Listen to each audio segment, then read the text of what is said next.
Price the lord. ಯೇಸು ಕ್ರಿಸ್ತನ ಪ್ರೀತಿಯುಳ್ಳ ನಾಮದಲ್ಲಿ ನಿಮ್ಮೆಲ್ಲರೊಟ್ಟಿಗೆ ದೇವರ ವಾಕ್ಯಗಳನ್ನು ಹಂಚಿಕೊಳ್ಳುವುದು ತುಂಬ ಸಂತೋಷಕರವಾದಂಥ ವಿಷಯ. ಲೋಕವೆಲ್ಲ ಹಬ್ಬ ಹರಿದಿನ ರೀತಿ ನೀತಿಗಳು ಅವರದೇ ಆದಂಥ ಆಲೋಚನೆಗಳಲ್ಲಿ ಅವರು ಹೋಗುತ್ತಿರುವಾಗ ನಾವಾದರೂ ದೇವರ ಸಮ್ಮುಖದಲ್ಲಿದ್ದೇವೆ. ಆಮೆನ್. ಅದು ಆಶೀರ್ವಾದಕರವಾದಂಥ ವಿಷಯ. ಯಾಕೆಂದರೆ ಲೋಕವು ಸಂತೋಷ ಪಡುವುದರ ವಿಧಾನ ಬೇರೆ, ನಾವು ಸಂತೋಷ ಪಡುವುದು ಬೇರೆಯದೇ ಆಗಿದೆ. ಹೌದಲ್ವಾ? ಸೊ ಆ ರೀತಿಯಾಗಿ ಇವತ್ತು ನೀವು ದೇವರ ವಾಕ್ಯಗಳನ್ನು ಕೇಳಲಿಕ್ಕೆ ಬಂದಿದ್ದೀರಾ.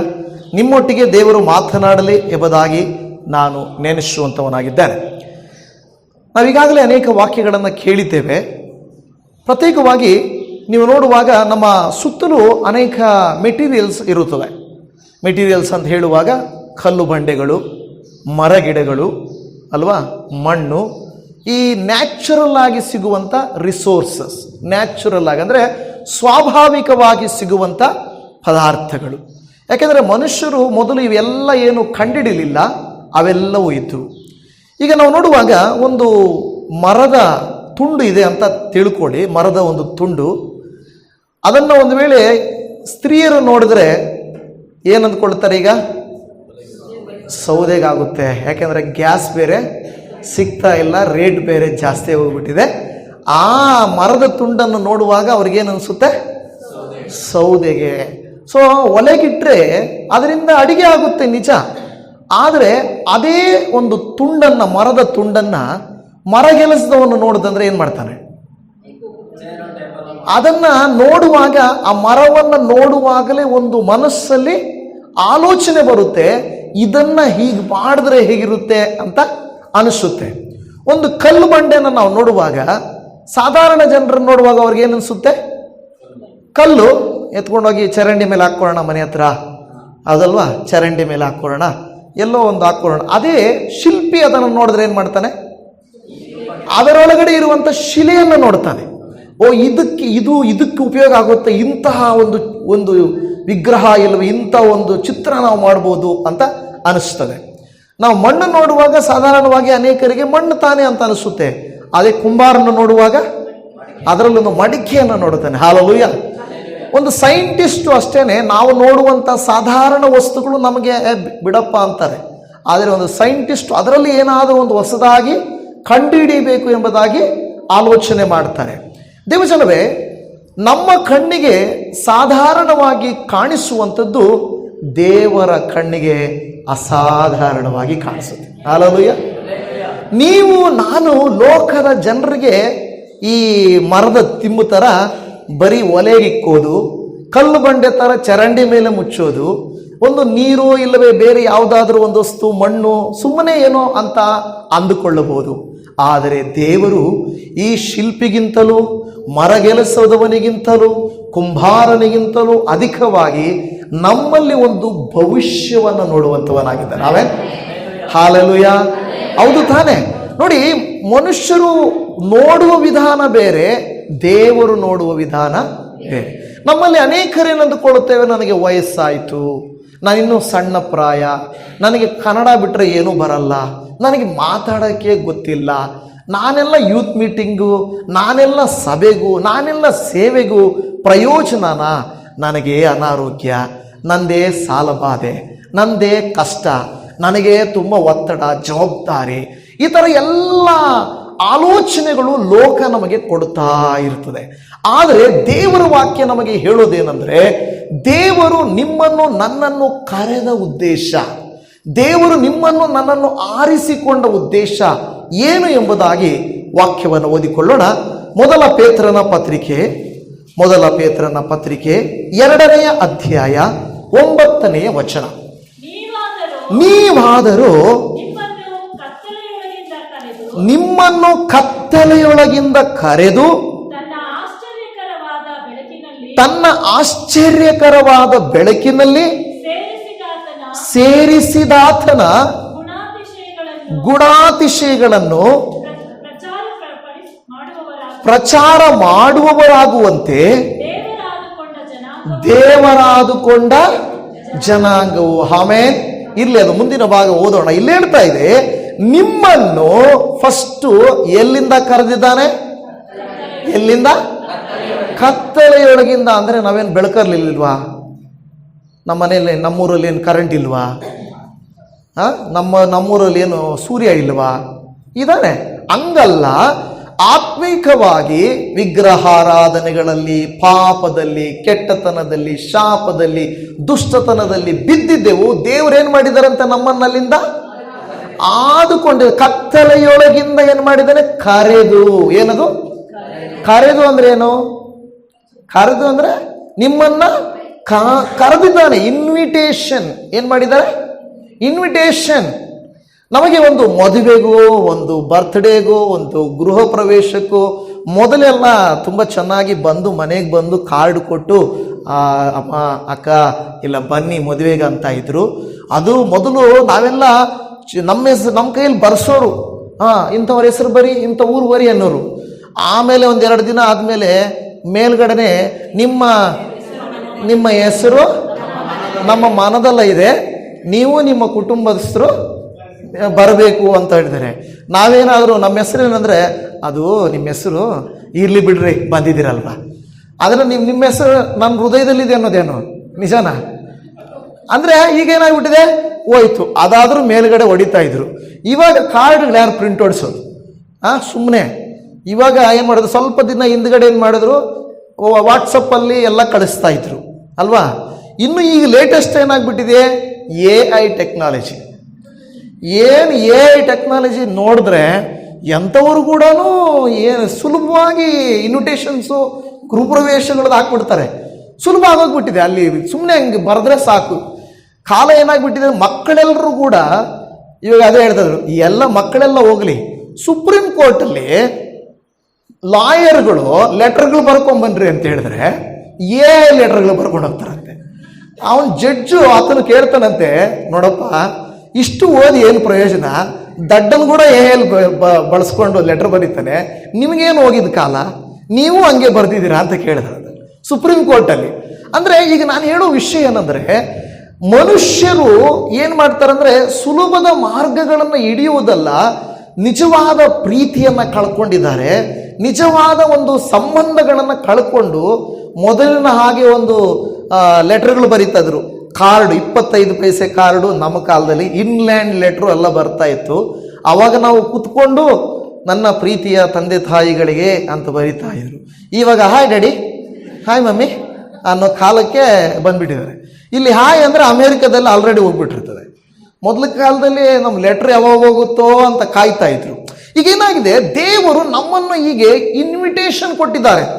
ಸುಮ್ಮನೆ ಅಲ್ಲ, ಆತನ ಏನ್ ಮಾಡಿದ್ದಾರೆ, ನಮ್ಮನ್ನ ಇನ್ವಿಟೇಷನ್ ಕೊಟ್ಟಿದ್ದಾರೆ. ಅಂದ್ರೆ ನಮಗೆ ದೇವರು ಈ ಬೈಬಲ್ ಮೂಲಕವಾಗಿ ಇದನ್ನೇನಂತ ಹೇಳ್ತೀವಿ, ಗಾಡ್ಸ್ ಲವ್ ಲೆಟರ್ ಅಂತ ಕರಿತೀವಿ. ಏನಿದೆ ಗಾಡ್ಸ್? ಇದು ದೇವರ ಪ್ರೀತಿಯ ಪ್ರೇಮ ಬರಹ. ನಾವೀಗಾಗಲೇ ಜಾನ್ ಹ್ಯಾಂಡ್ಸ್ ಅವರ ಕುರಿತಾಗಿ ನಾವು ಕೇಳ್ಕೊಂಡ್ವಿ. ಒಂದು ಈ ಬೈಬಲ್ ನಮ್ಮ ಹತ್ರ ಸಿಕ್ಕಿದೆ ಅಂದರೆ, ನಾವು ಇವತ್ತು ಸುಲಭವಾಗಿ ಓದ್ತಾ ಇದ್ದೀವಿ ಅಂದರೆ, ಅವರು ಕಷ್ಟಪಟ್ಟು ಸುಮಾರು 20-30 ವರ್ಷಗಳು ಪ್ರಯಾಸಪಟ್ಟು ಭಾಷೆ ಕಲ್ತ್ಕೊಂಡು ಅವರು ತಮ್ಮ ಪ್ರಾಣಗಳನ್ನೇ ಮುಡುಪಾಗಿಟ್ಟು ಬೈಬಲ್ ಕೊಟ್ಟಿದ್ದಾರೆ. ನಾವೇನಂದರೆ ಮುಡುಪಾಗಿಟ್ಟಿರುವ ಈ ಬೈಬಲ್ಗಳನ್ನು ನಾವು ಮಡಚಿಕ್ಬಿಟ್ಟು ಕಬೋರ್ಡ್ಗಳಲ್ಲಿ ಇಟ್ಬಿಡ್ತೀವಿ ಅಲ್ವಾ? ನಾವು ಇದನ್ನು ಓದಕ್ಕೆ ಕಷ್ಟಪಡ್ತೀವಿ. ನೋಡಿ, ದೇವರು ಇನ್ವಿಟೇಷನ್ ಅನ್ನು ಕೊಟ್ಟಿದ್ದಾರೆ. ನಿಮಗೂ ನಮಗೂ ಇನ್ವಿಟೇಷನ್ ಕೊಟ್ಟರೆ ಏನಂತ ಹೇಳ್ತೀವಿ? ಕರೆದವರಪ್ಪ, ಹೋಗಲೇಬೇಕು. ನಮಗೆ ಕರೆದಿದ್ದಾರೆ, ಹೋಗಲೇಬೇಕು. ಹಾಗೆ ನಿಮಗೂ ನನಗೂ ದೇವರೇನು ಕೊಟ್ಟಿದ್ದಾರೆ? ಇನ್ವಿಟೇಷನ್ ಕೊಟ್ಟಿದ್ದಾರೆ. ಹೇಗೆ? ನೀವು ನಾನು ಆತನ ಮಕ್ಕಳಾಗುವುದಕ್ಕೂ. ಆತ ನೋಡಿ, ಇಲ್ಲಿ ಮುಂದೆ ಹೇಳ್ತಾ ಇರುವಂತ ಮಾತನ್ನ ಗಮನಿಸಿ ಹೋದರೆ, ನೀವು ಕತ್ತಲೆಯೊಳಗಿಂದ ನಿಮ್ಮನ್ನ ಕರೆದು, ಆಮೇಲೆ ಏನ್ ಹೇಳ್ತಾ ಇದ್ದಲ್ಲಿ, ತನ್ನ ಆಶ್ಚರ್ಯಕರವಾದ ಬೆಳಕಿನಲ್ಲಿ ಸೇರಿಸಿದಾತನು. ಇನ್ವಿಟೇಷನ್ ಅನ್ನ ನಿಮಗೆ ಕೊಟ್ಟು ಆತನನ್ನು ಕರೆಯುವುದು ಮಾತ್ರ ಅಲ್ಲ, ನಿಮ್ಮನ್ನ ಒಂದು ಸ್ಥಾನದಲ್ಲಿ ಸೇರಿಸಿದ್ದಾನೆ. ಆಮೇಲೆ ಆ ಸ್ಥಾನ, ಆ ಸೇರಿಸಿದ ಸ್ಥಳ ಆಲಯ ಆಗಿರ್ಬೋದು, ಯೂತ್ ಮೀಟಿಂಗ್ಸ್ ಆಗಿರ್ಬೋದು, ಉಜ್ಜೀವನ ಕೂಟಗಳಾಗಿರಬಹುದು, ಅಲ್ಲಿ ದೇವಜನವೇ ಇಲ್ಲಿ ಯಾರು ಅನ್ಯರು ಬರೋದಿಲ್ಲ. ಹಾಗಾದ್ರೆ ನಾವು ಕರೆಯಲ್ಪಟ್ಟವರು, ಆರಿಸಲ್ಪಟ್ಟವರಾಗಿರುವುದರಿಂದ ನಾವು ಸೇರಿಸಲ್ಪಡಬೇಕು ಎಲ್ಲಿ? ದೇವಜನರ ಮಧ್ಯದಲ್ಲಿ. ಅದು ಮಾತ್ರ ಅಲ್ಲ, ಮುಂದೆ ನೋಡಿ, ಆತನ ಗುಣಾತಿಶಯಗಳನ್ನ ಏನ್ ಮಾಡ್ಬೇಕಂತೆ? ಏನ್ ಪ್ರಚಾರ ಮಾಡಬೇಕು? ಗುಣಾತಿಶಯಗಳನ್ನ. ಕಳೆದ ದಿನದಲ್ಲಿ ಒಂದು ವಿಡಿಯೋ ಬಂದಿತ್ತು. ಐ ಥಿಂಕ್ ಎಲ್ಲೋ ಬೀದರಲ್ಲೋ ಗುಲ್ಬರ್ಗದಲ್ಲೋ ಹುಡುಗನನ್ನ ಪ್ರಶ್ನೆ ಮಾಡ್ತಾ ಇರ್ತಾರೆ, ಏನಪ್ಪ ಯಾಕೆ ನೀವು ಬಂದು ನಮ್ಮ ಹಳ್ಳಿಯಲ್ಲಿ ಸ್ವಾರ್ಥ ಸಾರ್ತಾ ಇದ್ದೀರಾ ಅಂತ ಬಂದು ಕೇಳ್ತಾರೆ. ಆ ಹುಡುಗ ಹೇಳ್ತಾನೆ, ನಾವು ಪ್ರೇಯರ್ ಮಾಡ್ತೀವಿ, ಪ್ರೇಯರ್ ಮಾಡಿದ್ರೆ ಒಳ್ಳೇದಾಗುತ್ತೆ ಅಂತ ಹೇಳಿದ್ರು. ಆಗ ಅವರು ವಿರೋಧ ಮಾಡ್ತಾ ಇದ್ರು, ಏನು ನೀವು ಪ್ರೇಯರ್ ಮಾಡೋದು ನಮಗೇನು ಗೊತ್ತಿಲ್ವಾ, ಹಂಗೆ ಹಿಂಗೆ ಅಂತ ಹೇಳ್ತಾ ಇದ್ರು. ಈಗ ನಾವೆಲ್ಲಾದರೂ ಯಾರನ್ನಾದರೂ ನಮ್ಮನ್ನ ಪ್ರಶ್ನೆ ಮಾಡಿದಾಗ ಮೊಟ್ಟ ಮೊದಲನೇದಾಗಿ ಯಾರಾದರೂ ಸ್ವಾರ್ಥ ಸೇವೆಗೆ ಇಲ್ಲ ಪ್ರಾರ್ಥನೆಗಳಿಗೆ ಹೋಗುವಾಗ ಹೇಳುವಂಥ ವಿಷಯ ಏನು ಗೊತ್ತಾ? ನಾನು ನನ್ನ ಯೇಸುವಿನ ಕುರಿತಾಗಿ ಹೇಳಲಿಕ್ಕೆ ಬಂದಿದ್ದೇನೆ. ಹಾಲೆಲೂಯಾ. ಏನು ಹೇಳಲಿಕ್ಕೆ ಬಂದಿದೆಯಾ ನೀನು ಯೇಸುವಿನ ಕುರಿತು? ನನ್ನ ಯೇಸು ನನಗಾಗಿ ಮರಣಿಸಿದ್ದಾರೆ. ಆಮೆನ್. ನನಗಾಗಿ ಆತನು ಮರಣಿಸಿ ತನ್ನ ಪ್ರಾಣವನ್ನು ಕೊಟ್ಟು ಪಾಪಿಯಾದ ನನ್ನನ್ನು ಆತನೇನು ಮಾಡಿದ್ದಾನೆ? ಬಿಡಿಸಿದ್ದಾನೆ. ಹಾಲೆಲೂಯಾ. ನಾವು ಯಾರ ಗುಣಾತಿಶಯಗಳನ್ನು ಹೇಳಲಿಕ್ಕೆ ಬರ್ತಾ ಇದ್ದೀವಿ? ಯೇಸುವಿನ ಏನು ಗುಣಾತಿಶಯ. ನೋಡಲ್ಲಿ ಹೇಳ್ತದೆ, ನಮ್ಮನ್ನ ಅಲ್ಲಿಂದ ಕರೆದು ಇಲ್ಲಿಗೆ ಸೇರಿಸಿ ಗುಣಾತಿಶಯಗಳನ್ನ ಏನು ಮಾಡಬೇಕು? ಪ್ರಚಾರ ಮಾಡಬೇಕು. ಈ ಕಾಲ ಏನಾಗ್ಬಿಟ್ಟಿದೆ ಅಂದರೆ ಮಂಗನ ಥರ ಆಗ್ಬಿಟ್ಟಿದೆ. ಮಂಗ ಅಂದರೆ ಕೋತಿ ಥರ. ಈ ರಾಜಕೀಯದಲ್ಲಿ ನೋಡ್ರಿ, ನಿನ್ನೆವರೆಗೂ ಇಲ್ಲಿ ಈ ಪಕ್ಷದಲ್ಲಿ ಇರ್ತಾರೆ, ಅದೇನೋ ಒಂದು ಇದಾಕ್ಕೊಳ್ತಾರೆ, ಆ ಪಕ್ಷದ ಶಾಲ್ವ. ನಾಳೆ ದಿಢೀರ್ನ ಇಲ್ಲಿ ಬಂದ್ಬಿಟ್ಟು ಈ ಪಕ್ಷದ ಹಾಕ್ಕೊಂಡಿರ್ತಾರೆ. ಇಲ್ಲಿ ಬಂದ್ಬಿಟ್ಟು ಅಲ್ಲಿ ಸರಿ ಇಲ್ಲ ರೀ ಅವ್ರು ಎಂಥವ್ರು ಗೊತ್ತೇನ್ರಿ, ಹಂಗೆ ಗೊತ್ತ್ರಿ ಅಂದರೆ ಒಂದು ಚೆಕ್ ಕೊಟ್ಟರೆ, ಸಾರಿ ನೆನ್ನೆ ಏನೋ ಹಂಗೆ ಅಂದ್ಬಿಟ್ಟೆ, ನನಗೆ ಗೊತ್ತಿಲ್ದಿರ ಹಂಗೆ ಅಂದ್ಬಿಟ್ಟೆ ಅಂತಾರೆ. ಏನೋ ಒಂದು ಚೆಕ್ ಅವ್ರು ಬಂದಿದೆ ಅಂದರೆ ಅಲ್ಲಿ ಅವ್ರು ಸರಿ ಇಲ್ಲ ಅಂದವ್ರು ಇಲ್ಲಿಗೆ ಬಂದ್ಬಿಟ್ಟು, ಸಾರಿ ನಾನೇನೋ ಬಾಯಿ ತಪ್ಪಿ ಮಾತಾಡಿಬಿಟ್ಟೆ ಅಂದ್ಬಿಡ್ತಾರೆ. ತಿರುಗಿ ಏನಾದ್ರು ಇವರೇನಾದ್ರೂ ಸ್ವಲ್ಪ ಕೊಟ್ಟರೆ ಇಲ್ಲಿ ಬಂದ್ಬಿಟ್ಟು, ಇಲ್ಲ ಅವ್ರು ಫೋರ್ಸ್ ಮಾಡಿದ್ರು ಅದಕ್ಕೆ ನಾನು ಅಲ್ಲಿ ಹೋದೆ ತಿರುಗಿ ಅಂತಾರೆ. ತಿರುಗಿ ಅವರೇನಾದರೂ ಬ್ಲಾಕ್ ಮಾಡಿ ಬಂದರೆ ಇಲ್ಲಿ ಬಂದರೆ, ದಯಮಾಡಿ ಕ್ಷಮಿಸ್ಬಿಡಿ, ಇನ್ನೊಂದು ಸಾರಿ ಈ ಕೆಲಸ ನಾನು ಮಾಡೋದೇ ಇಲ್ಲ, ಅಲ್ಲೋಗಿ ತಪ್ಪು ಮಾಡಿಬಿಟ್ಟೆ ಅಂತಾರೆ. ಅಂದರೆ ಈ ರೀತಿ ರಾಜಕೀಯದಲ್ಲಿ ಏನಾಗ್ತದೆ ಅಂದರೆ ಪ್ರಚಾರ ಮಾಡೋದು ಏನು ಮಾಡ್ತಾರೆ, ಇಲ್ಲಿಂದ ಬಿಟ್ಬಿಟ್ಟು ಅಲ್ಲೋಗಿ ಪ್ರಚಾರ ಮಾಡೋದು, ಅಲ್ಲಿಂದ ಬಿಟ್ಬಿಟ್ಟು ಇಲ್ಲಿ ಪ್ರಚಾರ ಮಾಡ್ತಾರೆ.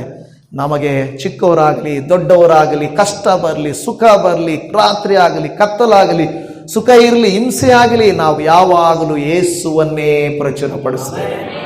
ಹಾಲೆಲೂಯಾ. ಕಳೆದ ದಿನಗಳಲ್ಲಿ ಕೆಲವು ಕಡೆ ಹೋದಾಗ ಅವ್ರು ಹೇಳಿದ್ರು, ಚಿತ್ರದುರ್ಗ ಕಡೆಯಲ್ಲಿ ಒಬ್ಬ MLA ಹೇಳಿದ್ದಾರೆ, ಯಾರು ಚರ್ಚ್ ಬಿಟ್ಬಿಟ್ಟು ಹಿಂತಿರುಗಿ ಬರ್ತಿರೋ ಅವ್ರಿಗೊಂದು ಸೈಟು 2 ಲಕ್ಷ ರೂಪಾಯಿ ದುಡ್ಡು ಅಂತೇಳಿ. ಯಾರಾದರೂ ಹೋದ್ರಾ? ಹೋಗಿಲ್ಲ, ನಿಜವಾಗಿ ಹೇಳ್ತಾ ಇದ್ದೀವಿ. ಹಾಲೆಲೂಯಾ. ಯಾರು ದೇವರನ್ನ ನಿಜವಾಗಿ ಅಂಗೀಕಾರ ಮಾಡಿರಲ್ಲ ಅವ್ರು ಹೋಗ್ತಾರೆ. ಕರ್ತನಲ್ಲಿ ಯಾರು ಇರಲ್ವೋ ಅವ್ರು ಹೋಗ್ತಾರೆ. ಆದರೆ ಯೇಸುವನ್ನು ಸ್ವಂತ ರಕ್ಷಕನನ್ನಾಗಿ ಅಂಗೀಕಾರ ಮಾಡಿಕೊಂಡು ರುಚಿ ನೋಡಿದವರು, ನಾನು ಸತ್ತಾದರೂ ಸಾಯ್ತೇನೆ ಹೊರತು ನಾನು ಸ್ವಾಮಿಯನ್ನು ಬಿಟ್ಟು ಹೋಗೋದಿಲ್ಲ ಅಂತ. ಹೌದಾ ಇಲ್ವಾ? ಇವತ್ತು ದೇವಜನರೇ, ನೀವು ನಾನು ಸುಮ್ಮನೆ ಇಲ್ಲಿಲ್ಲ, ಇಲ್ಲಿ ಸುಮ್ಮನೆ ಇಲ್ಲ. ಯೇಸುವಿನ ಶಿಷ್ಯರು ಪ್ರಾಣಗಳನ್ನು ಕೊಟ್ಟಿದ್ದಾರೆ. ಹೌದಾ ಇಲ್ವಾ? ಯಾಕೆ ಯಾವುದಾದ್ರೂ ಸುಳ್ಳಾಗಿರೋದಕ್ಕೋಸ್ಕರ ಪ್ರಾಣ ಕೊಡ್ತಾರಾ? ಕಳೆದ ಸಾರಿ ನಾನು ಪ್ರಸಂಗದಲ್ಲಿ, ಮೊನ್ನೆ ಭಾನುವಾರದ ಪ್ರಸಂಗದಲ್ಲಿ ಹೇಳಿದೆ, ಏನಂದರೆ ತಪ್ಪು ನನ್ನ ಕಡೆ ಇರೋದ್ರಿಂದ, ಡೈಲಾಗ್ ಹೇಳು, ತಪ್ಪು ನನ್ನ ಕಡೆ ಇರೋದ್ರಿಂದ ತಲೆ ತೆಗೆಸ್ಕೊಂಡು ಹೋಗ್ತಾ ಇದ್ದೀನಿ, ಒಂದು ವೇಳೆ ಇಲ್ಲ ಅಂದಿದ್ರೆ ಇಲ್ಲಿ ತಲೆಗಳು ತಗೊಂಡು ಹೋಗ್ತಾ ಇದೆ ಅಂತೇಳಿ. ಅಂದರೆ ಏನು ಆ ರೀತಿ ಹೇಳ್ತೀವಿ, ನಾನ್ಯಾಕೆ ಭಯ ಪಡಬೇಕಪ್ಪ, ನಾನೇನು ತಪ್ಪು ಮಾಡಿದ್ದೀನಿ ಅಂತ ಹೇಳ್ತಾರೆ. ಆದರೆ ನಾವು ಹೇಳೋದೇನೆಂದರೆ, ಯೇಸು ಸ್ವಾಮಿಯ ಗುಣಾತಿಶಯಗಳನ್ನು, ಆತನ ಗುಣದ ಅತಿಶಯಗಳನ್ನು ಪ್ರಚಾರ ಮಾಡುವುದಕ್ಕಾಗಿ, ಇನ್ನೇ ನಾವು ಮತಾಂತರ ಮಾಡುವುದಕ್ಕೂ, ನಮ್ಮ ಮತವನ್ನು ಧರ್ಮವನ್ನು ಬದಲಾಯಿಸಲಿಕ್ಕೂ, ಜನರ ಗುಂಪನ್ನು ತೋರಿಸಲಿಕ್ಕಾಗಿ ಅಲ್ಲ. ಅವರು ನರಕಕ್ಕೆ ಹೋಗ್ತಾ ಇದ್ದಾರೆ. ನಮ್ಮವರು, ನಮ್ಮ ಕುಟುಂಬಸ್ಥರು, ನಮ್ಮ ಸಂಬಂಧಿಕರು ಅವರು ಯೇಸುವನ್ನು ಅರಿಯದೆ ಅವರು ನರಕಕ್ಕೆ ಹೋಗ್ತಾ ಇದ್ದಾರೆ. ಅಂಥವ್ರನ್ನ ರಕ್ಷಿಸಬೇಕು. ಯಾರಾದರೂ ಒಂದು ಚಿಕ್ಕ ನಮ್ಮ ಮನೆಯಲ್ಲಿ ಯಾರಿಗಾದರೂ ಬೆಂಕಿ ತಗಲಿ ಸುಟ್ಟೋಗಿದ್ರೆ, ಒಳ್ಳೇದಾಯ್ತು ಬಿಡು, ಇನ್ನು ಸ್ವಲ್ಪ ಸುಟ್ಟೋಗ್ಬೇಕಾಯ್ತು ನಿನಗೆ ಅಂತೀವಾ ಅನ್ನಲ್ಲ. ಅವರು ಅಯ್ಯೋ ಉರಿ ಅಂತ ಇದ್ರೆ, ಅಯ್ಯೋ ಪಾಪ ಸುಟ್ಟೋಗ್ಬಿಟ್ಟಿದೆಯೇ. ಕೆಲವ್ರು ಇರ್ತಾರೆ ಬೇಕಂತ ಸುಟ್ಕೇನೆ ಇಟ್ಬಿಡ್ತಾರೆ ಅಲ್ವಾ. ಕೆಲವ್ರು ಬೇಕಂತ, ಮೊನ್ನೆ ಒಂದು ಘಟನೆ ನಡೆದಿದೆ, ಎಲ್ಲೋ ಒಂದು ಇದು ತೋರಿಸ್ತಾ ಇದ್ರು. ಒಬ್ಬ ಅಜ್ಜಿ ಹೋಲಿ ಹಬ್ಬ ಮಾಡ್ತಾ ಇದ್ರಂತೆ. ಈ ಸಣ್ಣ ಮೊಮ್ಮಕ್ಕಳೇನು ಮಾಡ್ತಾ ಇದ್ರೆ, ಅಜ್ಜಿ ಹ್ಯಾಪಿ ಹೋಲಿ ಹ್ಯಾಪಿ ಹೋಲಿ ಅಂತ ಬಣ್ಣದ ನೀರು ಹಾಕ್ತಾ ಇದ್ರಂತೆ. ಈ ಅಜ್ಜಿನೂ ಸ್ನಾನ ಮಾಡೋಕ್ಕೆ ಬಿಸಿ ಬಿಸಿ ನೀರು ಎತ್ಕೊಂಡು ಹೋಗ್ತಾ ಇದ್ದಾಳಂತೆ. ಹೋಗ್ತಾಳೆ, ಸುಮ್ಮನೆ ಇರು ಅಂತಾಳೆ. ಆ ಅಮ್ಮ ಅವನು ಸುಮ್ಮನೆ ಇರಲಿಲ್ಲ, ಈಕೆ ಏನು ಮಾಡಿಬಿಟ್ಲು, ಬಿಸಿ ನೀರು ತಗೊಂಡೋಗಿ ಹಾಕ್ಬಿಟ್ಟಿದೆ. ಅಯ್ಯೋಯ್ಯೋ, ಆ ಮಗು ಏನಾಗಿತ್ತು, ಸುಟ್ಟು ಹೋಗ್ಬಿಟ್ಟಿತ್ತು. ಆಮೇಲೆ ಅಯ್ಯೋಯ್ಯೋ ನನ್ನ ಮಗು, ಅಯ್ಯೋ ನನ್ನ ಮೊಮ್ಮಗು ಅಂದರೆ ಏನು ಬಂತು, ಬಿಸಿನೀರು ಹಾಕ್ಬಿಟ್ಟು ಸುಟ್ಟೋದ್ಮೇಲೆ ಅಯ್ಯೋಯ್ಯೋ ಅಂದರೆ ಏನು ಬರುತ್ತೆ, ಏನು ಪ್ರಯೋಜನ ಇಲ್ಲ. ನೋಡಿ, ಆ ರೀತಿ ಕೋಪದಲ್ಲಿ ಇಲ್ಲವೇ ನಮ್ಮ ಕಾರ್ಯಗಳನ್ನು ನೆರವೇರಿಸಿಕೊಳ್ಳುವುದಕ್ಕಾಗಿ ನಾವು ಈ ಸುವಾರ್ತೆಯನ್ನು ಸಾರ್ತಾ ಇಲ್ಲ. ನಿಜವಾದ ರಕ್ಷಕನ ದೇವರ ಗುಣ ಅತಿಶಯಗಳನ್ನು ನಾವು ಪ್ರಚುರಪಡಿಸುವುದಕ್ಕಾಗಿ. ಅರ್ಥ ಆಯ್ತಾ? ಮೊದಲನೇದೇನು, ನಮ್ಮನ್ನು ಕರೆದಾತನು, ಇನ್ವಿಟೇಷನ್. ಎರಡನೇದೇನು, ನಮ್ಮನ್ನು ಒಂದು ಸೇರಿಸಿದಾತನು, ಒಂದು ಗುಂಪಾಗಿ ಸೇರಿಸಿದಾತನು. ಮೂರನೇದಾಗಿ ನಾವೇನು ಮಾಡಿ ಇವ್ಯಾಂಜಲೈಸ್ ಮಾಡ್ಬೇಕಂದ್ರೆ ಇದನ್ನ ಪ್ರಚಾರ ಪಡಿಸುವವರಾಗಿರಬೇಕಂತಲೂ ನಮ್ಮನ್ನೇನು ಮಾಡಿದಾನೆ ಅಂತ ಆತನು ಅಲ್ಲಿ ಹೇಳಿದ್ರೆ, ನಾವು ಪ್ರಚಾರ ಮಾಡುವವರಾಗಿರಬೇಕಂತಲೂ ದೇವರಾದುಕೊಂಡ ಜನಾಂಗವು, ರಾಜವಂಶಸ್ಥರಾದ ಯಾಜಕರು, ಮೀಸಲಾದ ಜನವು, ದೇವರ ಸ್ವಕೀಯ ಪ್ರಜೆಯೂ ಆಗಿದ್ದೀರಿ. ಹಾಲೆಲೂಯ. ಈ ವಾಕ್ಯದಂತೆ ನಾನಿದ್ದೀನಿ ಅಂತ ಎಷ್ಟು ಜನ ನೀವು ಹೇಳಲಿಕ್ಕೆ ಸಾಧ್ಯ ಇಲ್ಲಿ? ನಾನು ಹೌದು, ನಿಜವಾಗಿ ಅಪರಾತ್ಪರನಾದ ದೇವರ ನಾನು ಒಂದು ಸಂತತಿ. ಹಾಲೆಲೂಯ. ಹೇಳಕ್ಕಾಗಲ್ವಾ ನಮಗೆ? ನಾನು ಅಲ್ಲಿ ಹೇಳ್ತದೆ, ಏನು ಹೇಳ್ತದೆ ನೋಡಿ, ದೇವರಾದುಕೊಂಡ ಜನಾಂಗ. ಯಾರಾದುಕೊಂಡ ಜನಾಂಗ? ಹೌದಲ್ವಾ? ನಿಮ್ಮನ್ನ ಯಾರು ನಾವು ಆದುಕೊಂಡಿಲ್ಲ. ನಿಮ್ಮನ್ನ ಯಾರಾದ್ರೂ ನಾವು ಆದುಕೊಂಡ್ವಾ? ಇಲ್ಲ. ದೇವರ ಆದುಕೊಂಡ್ರು ಅದು ನಿಮ್ಮನ್ನು ನನ್ನನ್ನು. ನೋಡಿ, ಯಾರನ್ನ ಯಾರು ಬದಲಾಯಿಸಕ್ಕಾಗಲ್ಲ. ಆಗುತ್ತಾ? ಈ ಕಾಲದಲ್ಲಿ ಯಾರಾದರೂ ಮೂರ್ಖರಿದ್ದಾರ, ಮುಟ್ಟಾಳರಿದ್ದಾರ? ಇಲ್ಲ. ಈ ಕಾಲದಲ್ಲಿ ಎಲ್ಲರ ಹತ್ರನೂ ಮೊಬೈಲ್ಗಳಿದ್ದಾವೆ, ಎಲ್ಲರ ಹತ್ರನೂ ವಿಚಾರಗಳಿದ್ದಾವೆ, ಎಲ್ರಿಗೂ ಗೊತ್ತು. ಆದರೆ ನಮ್ಮನ್ನು ಆರಿಸಿಕೊಂಡದ್ದು ದೇವರಾದರೆ ನಾವು ಹಿಂದೆಜ್ಜೆ ಹಾಕೋದಿಲ್ಲ. ಹಾಗಾದ್ರೆ ನಾವು ಯಾರಾದುಕೊಂಡ ಜನಾಂಗ? ದೇವರಾದುಕೊಂಡ ಜನಾಂಗ. ಆಮೇಲೆ ರಾಜವಂಶಸ್ಥರು. ಹಾಲೆಲೂಯ. ಈ ಕಾಲ ಈ ಭೂಮಿಯ ಮೇಲಿರುವಂಥ ರಾಜವಂಶಸ್ಥರೆಲ್ಲ ಮೈನಸ್ ಆಗಿ ಇಲ್ಲದೆ ಹೋಗ್ಬೋದು, ಆದರೆ ನಾವು ನಿತ್ಯವಾದ ರಾಜಾದಿರಾಜನ ವಂಶಸ್ಥರು. ಆಮೆನ್. ಹಾಲೆಲೂಯ. ನಾವು ಯಾರ ವಂಶಸ್ಥರು? ರಾಜಾದಿರಾಜನ, ರಾಜರುಗಳಿಗೆ ರಾಜನು, ಅರಸರುಗಳಿಗೆ ಅರಸನಾಗಿರುವಂಥ ದೇವಾದಿ ದೇವನ ರಾಜವಂಶಸ್ಥರು. ನಮ್ಮ ಪರಂಪರೆ ಇಲ್ಲಿ ಮುಗಿದೋಗೋದಲ್ಲ, ನಮ್ಮ ಪರಂಪರೆ ಇಲ್ಲಿಂದ ಸ್ಟಾರ್ಟ್ ಆಗುವಂಥದ್ದು. ಆಮೇಲೆ ಈಗ ರಾಜರುಗಳೆಲ್ಲ ಇಲ್ಲ, ರಾಜರುಗಳೆಲ್ಲ ಮುಗಿದೋದ್ರು. ಆದರೆ ಇನ್ನು ನಮ್ಮನ್ನ ದೇವರು ಹೇಳ್ತಾ ಇದ್ದಾನೆ, ಭವಿಷ್ಯದಲ್ಲಿ ನೀವೇ ರಾಜವಂಶಸ್ಥರು ಮತ್ತು ಯಾಜಕರು. ಏನಾಗಿದ್ದಾರೆ? ನಾವೇನಾಗಿದ್ದೀವಿ? ಯಾಜಕರಾಗಿದ್ದೀವಿ. ಆಮೇಲೆ ಹೇಳ್ತಾ ಇದೆ ಮೀಸಲಾದ ಜನ. ಏನು ಮೀಸಲಾದ ಜನ ಅಂದ್ರೆ? ಒಂದು ಪ್ರತ್ಯೇಕವಾದ ಕೆಲಸಕ್ಕಾಗಿ ನೇಮಿಸಿಕೊಂಡವರು. ಹಾಲೆಲೂಯ. ಹಾಗಾದ್ರೆ ನಿಮ್ಮನ್ನು ನನ್ನನ್ನು ದೇವರು ಏನಕ್ಕಾದ್ರೂ ಆಯ್ಕೆ ಮಾಡಿಕೊಂಡಿದ್ದಾನ? ದೇವಜನವೇ, ನೀವು ಆಲೋಚನೆ ಮಾಡಿ, ನಿಜವಾಗಿಯೂ ದೇವರಿಗೆ ಈ ವಾಕ್ಯಾನುಸಾರವಾಗಿ ನೀವೇನಾದರೂ ಒಂದೇಳಿ ಈ ವಾಕ್ಯ ನಿಜ, ನನ್ನನ್ನು ದೇವರು ಆರಿಸ್ಕೊಂಡಿದ್ದಾನೆ ಅಂತ ಹೇಳಿದ್ರೆ ದೇವರಿಗೋಸ್ಕರ ಏನಾದರೂ ಮಾಡಬೇಕಲ್ವಾ? ನೀವು ಕೇಳ್ಬೋದು, ಹೌದು ಪಾಸ್ಟೇ, ನಮಗೆ ಹೆಂಗೆ ಬರುತ್ತೆ? ನಾವು ದುಡಿಬೇಕು, ನಾವು ಮನೆ ಕಟ್ಟಬೇಕು, ನಾವು ಸೈಟ್ ತೆಗಿಬೇಕು, ನಾವು ಜಾಬ್ ಮಾಡಬೇಕು, ನಾವು ದುಡ್ಡು ಸಂಪಾದನೆ ಮಾಡಬೇಕು, ಹೆಸರು ಸಂಪಾದನೆ ಮಾಡಬೇಕು, ಇದೆಲ್ಲರೂ ಮಾಡ್ತಾರೆ. ಆದರೆ ದೇವರಿಗೋಸ್ಕರ ಏನು ಮಾಡಿದ್ದೀವಿ? ದೇವರಿಗೋಸ್ಕರ ನಾವೇನು ಮಾಡಿದ್ದೀವಿ? ಅದು ಬಹಳ ಮುಖ್ಯ. ಇವತ್ತು ಈ ಸಮಯವನ್ನು ನೀವು ಹೇಗಾದರೂ ನೀವು ಕಳಿಬೋದಾಗಿತ್ತು, ಆದರೆ ದೇವರು ನಿಮ್ಮನ್ನು ಇಲ್ಲಿಗೆ ಕರೆದು ನಿಮ್ಮನ್ನು ಆರಿಸಿಕೊಂಡಿರುವುದು ಯಾವ ಉದ್ದೇಶಕ್ಕಾಗಿ? ಮೊದಲನೇದಾಗಿ ನಾವು ಆಲೋಚನೆ ಮಾಡಬೇಕಾಗಿರೋದೇನೆಂದರೆ, ದೇವರು ನಮ್ಮನ್ನ ಆಯ್ಕೆ ಮಾಡಿಕೊಂಡಿರುವಂಥದ್ದು ಆತನ ಗುಣಾತಿಶಯಗಳನ್ನ ಪ್ರಚಾರ ಮಾಡುವುದಕ್ಕೆ. ಏನಕ್ಕಾಗಿ ಆರಿಸ್ಕೊಂಡಿದ್ದಾರೆ? ನಮ್ಮ ಗುಣಾತಿಶಯಗಳನ್ನ ಪ್ರಚಾರಪಡಿಸುವುದಕ್ಕೆ. ಇದುವರೆಗೂ ಇದುವರೆಗೂ ಕ್ರೈಸ್ತತ್ವದಲ್ಲಿ, ಈ ವಿಶ್ವಾಸದಲ್ಲಿ ಯಾರಿಗೂ ಯಾರೂ ಬಲವಂತ ಮಾಡಿಲ್ಲ. ಎಲ್ಲಿಯಾದರೂ ಮಾಡಿದಾರ? ಎಲ್ಲಿಯಾದರೂ ಮೀಡಿಯಾದವ್ರನ್ನ, ಬೇರೆಯವ್ರನ್ನ ಎಲ್ಲಿ ಒಂದು ಕಾರಣ ಕೊಡಿ, ಯಾರಾದರೂ ಬಲವಂತವಾಗಿದ್ದಾರೆ ಅಂತ ಕಾರಣ ಕೊಡಿ ಅಂದರೆ ಒಂದು ವಿಟ್ನೆಸ್ಸು ಇಲ್ಲ. ಸುಮ್ಮನೆ ಸುಳ್ಳು ಸಾಕ್ಷಿಗಳು ಇರ್ಬೋದು, ನನಗೆ ಹಂಗೆ ಹೇಳಿದ್ರು ಹಿಂಗೆ ಹೇಳಿದ್ರು ಅಂತ. ಅದು ಬಿಟ್ಟರೆ ನಿಜವಾಗಿ ಯಾರೂ ಬಲವಂತ ಮಾಡಿಲ್ಲ. ಯಾಕೆಂದರೆ ದೇವರು ಆರಿಸಿಕೊಂಡಿರುವವರು ನಾವು. ಹಾಲೆಲೂಯಾ. ಎರಡನೇ ಕಾರ್ಯ ನಾನು ನಿಮಗೆ ಹೇಳ್ತೇನೆ. ಲೂಕನ ಬರೆದ ಸುವಾರ್ತೆ 4ನೇ ಅಧ್ಯಾಯ 18ನೇ ವಾಕ್ಯದಲ್ಲಿ, ಲೂಕ 4:18 ವಾಕ್ಯ, ಕರ್ತನ ಆತ್ಮವು ನನ್ನ ಮೇಲೆ ಅದೆ, ಆತನು ನನ್ನನ್ನ ಬಡವರಿಗೆ ಶುಭ ವರ್ತಮಾನವನ್ನ ಸಾರುವುದಕ್ಕೆ ಅಭಿಷೇಕಿಸಿದನು. ಹಾಲೆಲೂಯಾ. ಏನ್ ಮಾಡಿದನಂತ? ನನ್ನನ್ನ ಅಭಿಷೇಕಿಸಿದ್ದಾರೆ. ಏನ್ ಮಾಡಿದ್ದಾರೆ? ನಾವು ಅನಾಯಿಂಟೆಡ್ ಅಂದ್ರೆ ಮೊದಲ ಕಾಲದಲ್ಲಿ ಹೆಂಗೆ ಮಾಡ್ತಾ ಇದ್ರು ಅನಾಯಿಂಟಿಂಗು? ಆಯಿಲ್, ಅದು ಏನು ನಾರ್ಮಲ್ ಆಯಿಲ್ ಅಲ್ಲ, ಇವಾಗ ಸಿಗೋ ಕಲಬೆರಕೆ ಆಯಿಲ್ ಅಲ್ಲ ಅಲ್ವಾ. ಇವಾಗ ಎಂಥ ಎಣ್ಣೆಗಳು, ಕಲಬೆರಕೆ ಎಣ್ಣೆಗಳು ಸಿಗ್ತದೆ. ಆದರೆ ಆ ಕಾಲದಲ್ಲಿ ಬಹಳ ಬೆಲೆ ಬಾಳುವಂಥ ಒಂದು ತೈಲವನ್ನು ಸಿದ್ಧಪಡಿಸಿ ದೇವರ ಆಲಯದಲ್ಲಿಟ್ಟು ಅದನ್ನು ತೆಗೆದುಕೊಂಡು ಹೋಗಿ ಒಬ್ಬರು ಯಾರಿಗೆ ಅಭಿಷೇಕ ಮಾಡ್ತಾ ಇದ್ರು ಗೊತ್ತಾ? ಒಬ್ಬ ಅರಸನಿಗೆ ಅಭಿಷೇಕ ಮಾಡ್ತಾ ಇದ್ರು. ಯಾರಿಗೆ? ಅರಸರಿಗೆ ಅಭಿಷೇಕ ಮಾಡ್ತಾ ಇದ್ರು. ನಿಮ್ಗೆ ಗೊತ್ತಲ್ವಾ? ಸೌಲನು ಮೊದಲನೇ ಅರಸನಾದಾಗ ಅವನಿಗೆ ಸಮುವೇಲನು ಅಭಿಷೇಕಿಸಿದನು. ಮತ್ತೆ ದಾವೀದನು ಅರಸನಾದಾಗ ಅಭಿಷೇಕಿಸಿದನು. ಅರಸರುಗಳಿಗೆ ಅಭಿಷೇಕ ನಡೀತಾ ಇತ್ತು. ಪ್ರವಾದಿಗಳಿಗೆ, ನ್ಯಾಯಸ್ಥಾಪಕರುಗಳಿಗೆ, ಅಂದರೆ ದೇವರ ಕಾರ್ಯಕ್ಕಾಗಿ ಆರಿಸಲ್ಪಟ್ಟವರಿಗೆ ಮಾತ್ರ ಅಭಿಷೇಕ ನಡೀತಾ ಇತ್ತು. ಹಾಗಾದರೆ ದೇವರು ಇವತ್ತು ನಮಗೇನು ಹೇಳ್ತಾ ಇದ್ದಾರೆ ಈ ವಾಕ್ಯದಲ್ಲಿ? ನೀವು ಕೂಡ ಯಾವುದಕ್ಕೆ ಅಭಿಷೇಕಿಸಲ್ಪಟ್ಟಿದ್ದೀರಾ? ಶುಭ ವರ್ತಮಾನವನ್ನು. ಯಾವುದಕ್ಕೆ? ಶುಭ ವರ್ತಮಾನವನ್ನ ಸಾರುವುದಕ್ಕೆ. ದೇವಜನರೇ, ನಾನು ಅದಕ್ಕೆ ನಿಮಗೆ ಹೇಳ್ತಾ ಇರ್ತೇನೆ, ನಾವು ಸಾಧಾರಣರಲ್ಲ. ದೇವರಿಂದ ಆರಿಸಲ್ಪಟ್ಟವರು, ಅಭಿಷೇಕಿಸಲ್ಪಟ್ಟವರು.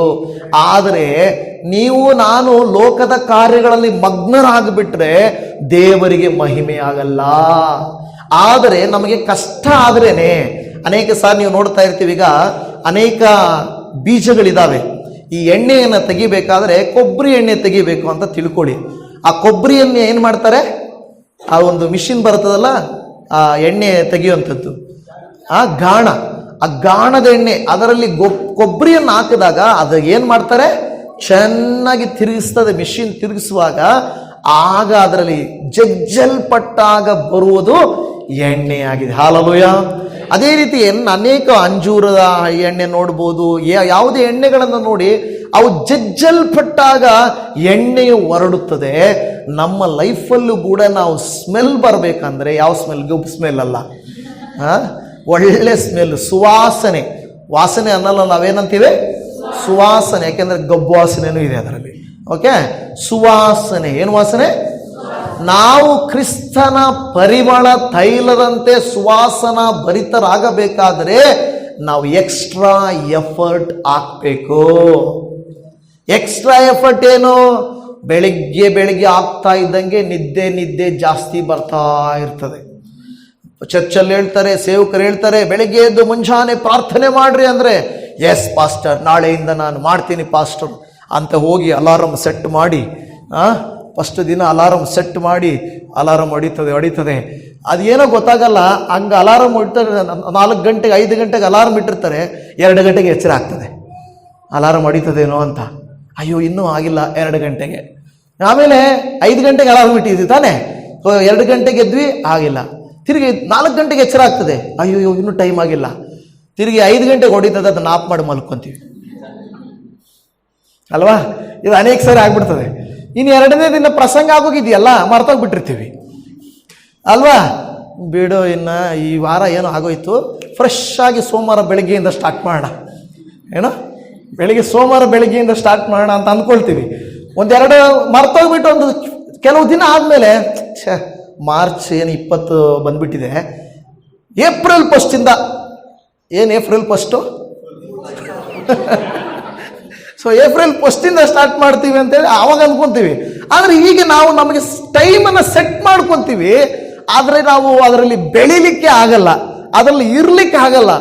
ಆದರೆ ನೋಡಿ, ನಾವು ಆತ್ಮಿಕವಾಗಿ ಬೆಳಿಬೇಕಂದ್ರೆ, ಪ್ರಾರ್ಥನೆಯಲ್ಲಿ ಬೆಳಿಬೇಕಾದ್ರೆ ನಮ್ಮನ್ನು ನಾವು ನಿದ್ದೆಗೆ ಇಡಬೇಕಾಗ್ತದೆ. ಏನಾದರೂ ಆಕರ್ಷಣೆ ಬಂದಾಗ ಅದು ತಡಿಬೇಕಾಗ್ತದೆ. ಇಲ್ಲ, ನಾನು ಹೇಗಾದರೂ ಮಾಡಿ ಇವತ್ತು ಯೂತ್ ಮೀಟಿಂಗ್ ಹೋಗಲೇಬೇಕು, ಹೇಗಾದರೂ ಮಾಡಿ ಆಲಯಕ್ಕೆ ಹೋಗಲೇಬೇಕು, ಹೇಗಾದರೂ ಮಾಡಿ ದೇವರ ಸಮ್ಮುಖದಲ್ಲಿ ಇರಲೇಬೇಕು. ಏನೇ ಆಗಲಿ, ಕೆಲವರು ಇದ್ದಾರೆ ನಿಮಗೆ ಗೊತ್ತಲ್ಲ ದೇವಜನವೇ, ಕೆಲಸ ಹೋದರೂ ಪರವಾಗಿಲ್ಲ, ನಾನು ದೇವ್ರನ್ನ ಬಿಡಲ್ಲ ಅನ್ನುವಂಥಷ್ಟು ವೈರಾಗ್ಯ. ಆಮೇಲೆ ಅಷ್ಟು ವೈರಾಗ್ಯವಿದ್ದರೆ ದೇವರು ನಿನ್ನನ್ನ ಕೀಳ್ಮಟ್ಟದಲ್ಲಿ ಇರಲ್ಲ, ನಿಮ್ಮನ್ನ ದೇವರು ಮೇಲ್ಮಟ್ಟದಲ್ಲಿ ಇಡ್ತಾನೆ. ಆದರೆ ನಾವೇನು ಅಂದ್ಕೊಳ್ತೀವಿ, ಅಯ್ಯಯ್ಯೋ ಯಾಕಪ್ಪ ಕೆಲಸ ಹೋಗ್ಬಿಟ್ರೆ ಏನು ಮಾಡೋದು ಅಲ್ವಾ, ಕೆಲಸ ಹೋಗ್ಬಿಟ್ರೆ ಏನು ಮಾಡೋದು, ಏನಾಗುತ್ತೋ ಅಂದರೆ ನಾವೇನು ಮಾಡ್ತಾ ಇದ್ದೀವಿ, ಚಿಂತೆಯನ್ನು ನಾವೇ ಒತ್ಕೊಳ್ತಾ ಇದ್ದೀವಿ, ದೇವರಿಗೆ ರೀಸನ್ಸ್ ಹೇಳ್ತಾ ಇದ್ದೀವಿ. ಓ ದೇವರೇ ಅದಂಗೆ, ದೇವರೇ ಇದಿಂಗಾದ ಅಲ್ಲ. ದೇವರಿಗಾಗಿ ಜಜ್ಜಲ್ಪಡಬೇಕು. ಯಾರಾದರೂ ಬೈಬೇಕು. ಯಾರಾದರೂ ಬೈದಿದ್ದಾರೆ ಯೇಸುವನ್ನು ನಂಬಿದ್ದಕ್ಕೆ? ನಿಮಗೆ ಬೈದಿಲ್ಲ, ಹಂಗಾದ್ರೆ ನೀವು ಬಯಸ್ಕೊಳ್ಳೇಬೇಕು. ನಿಜವಾಗ ಯಾವಾಗ ಬೈತಾರೆ ನಿಮ್ಮನ್ನು ಹೇಳ್ರಿ?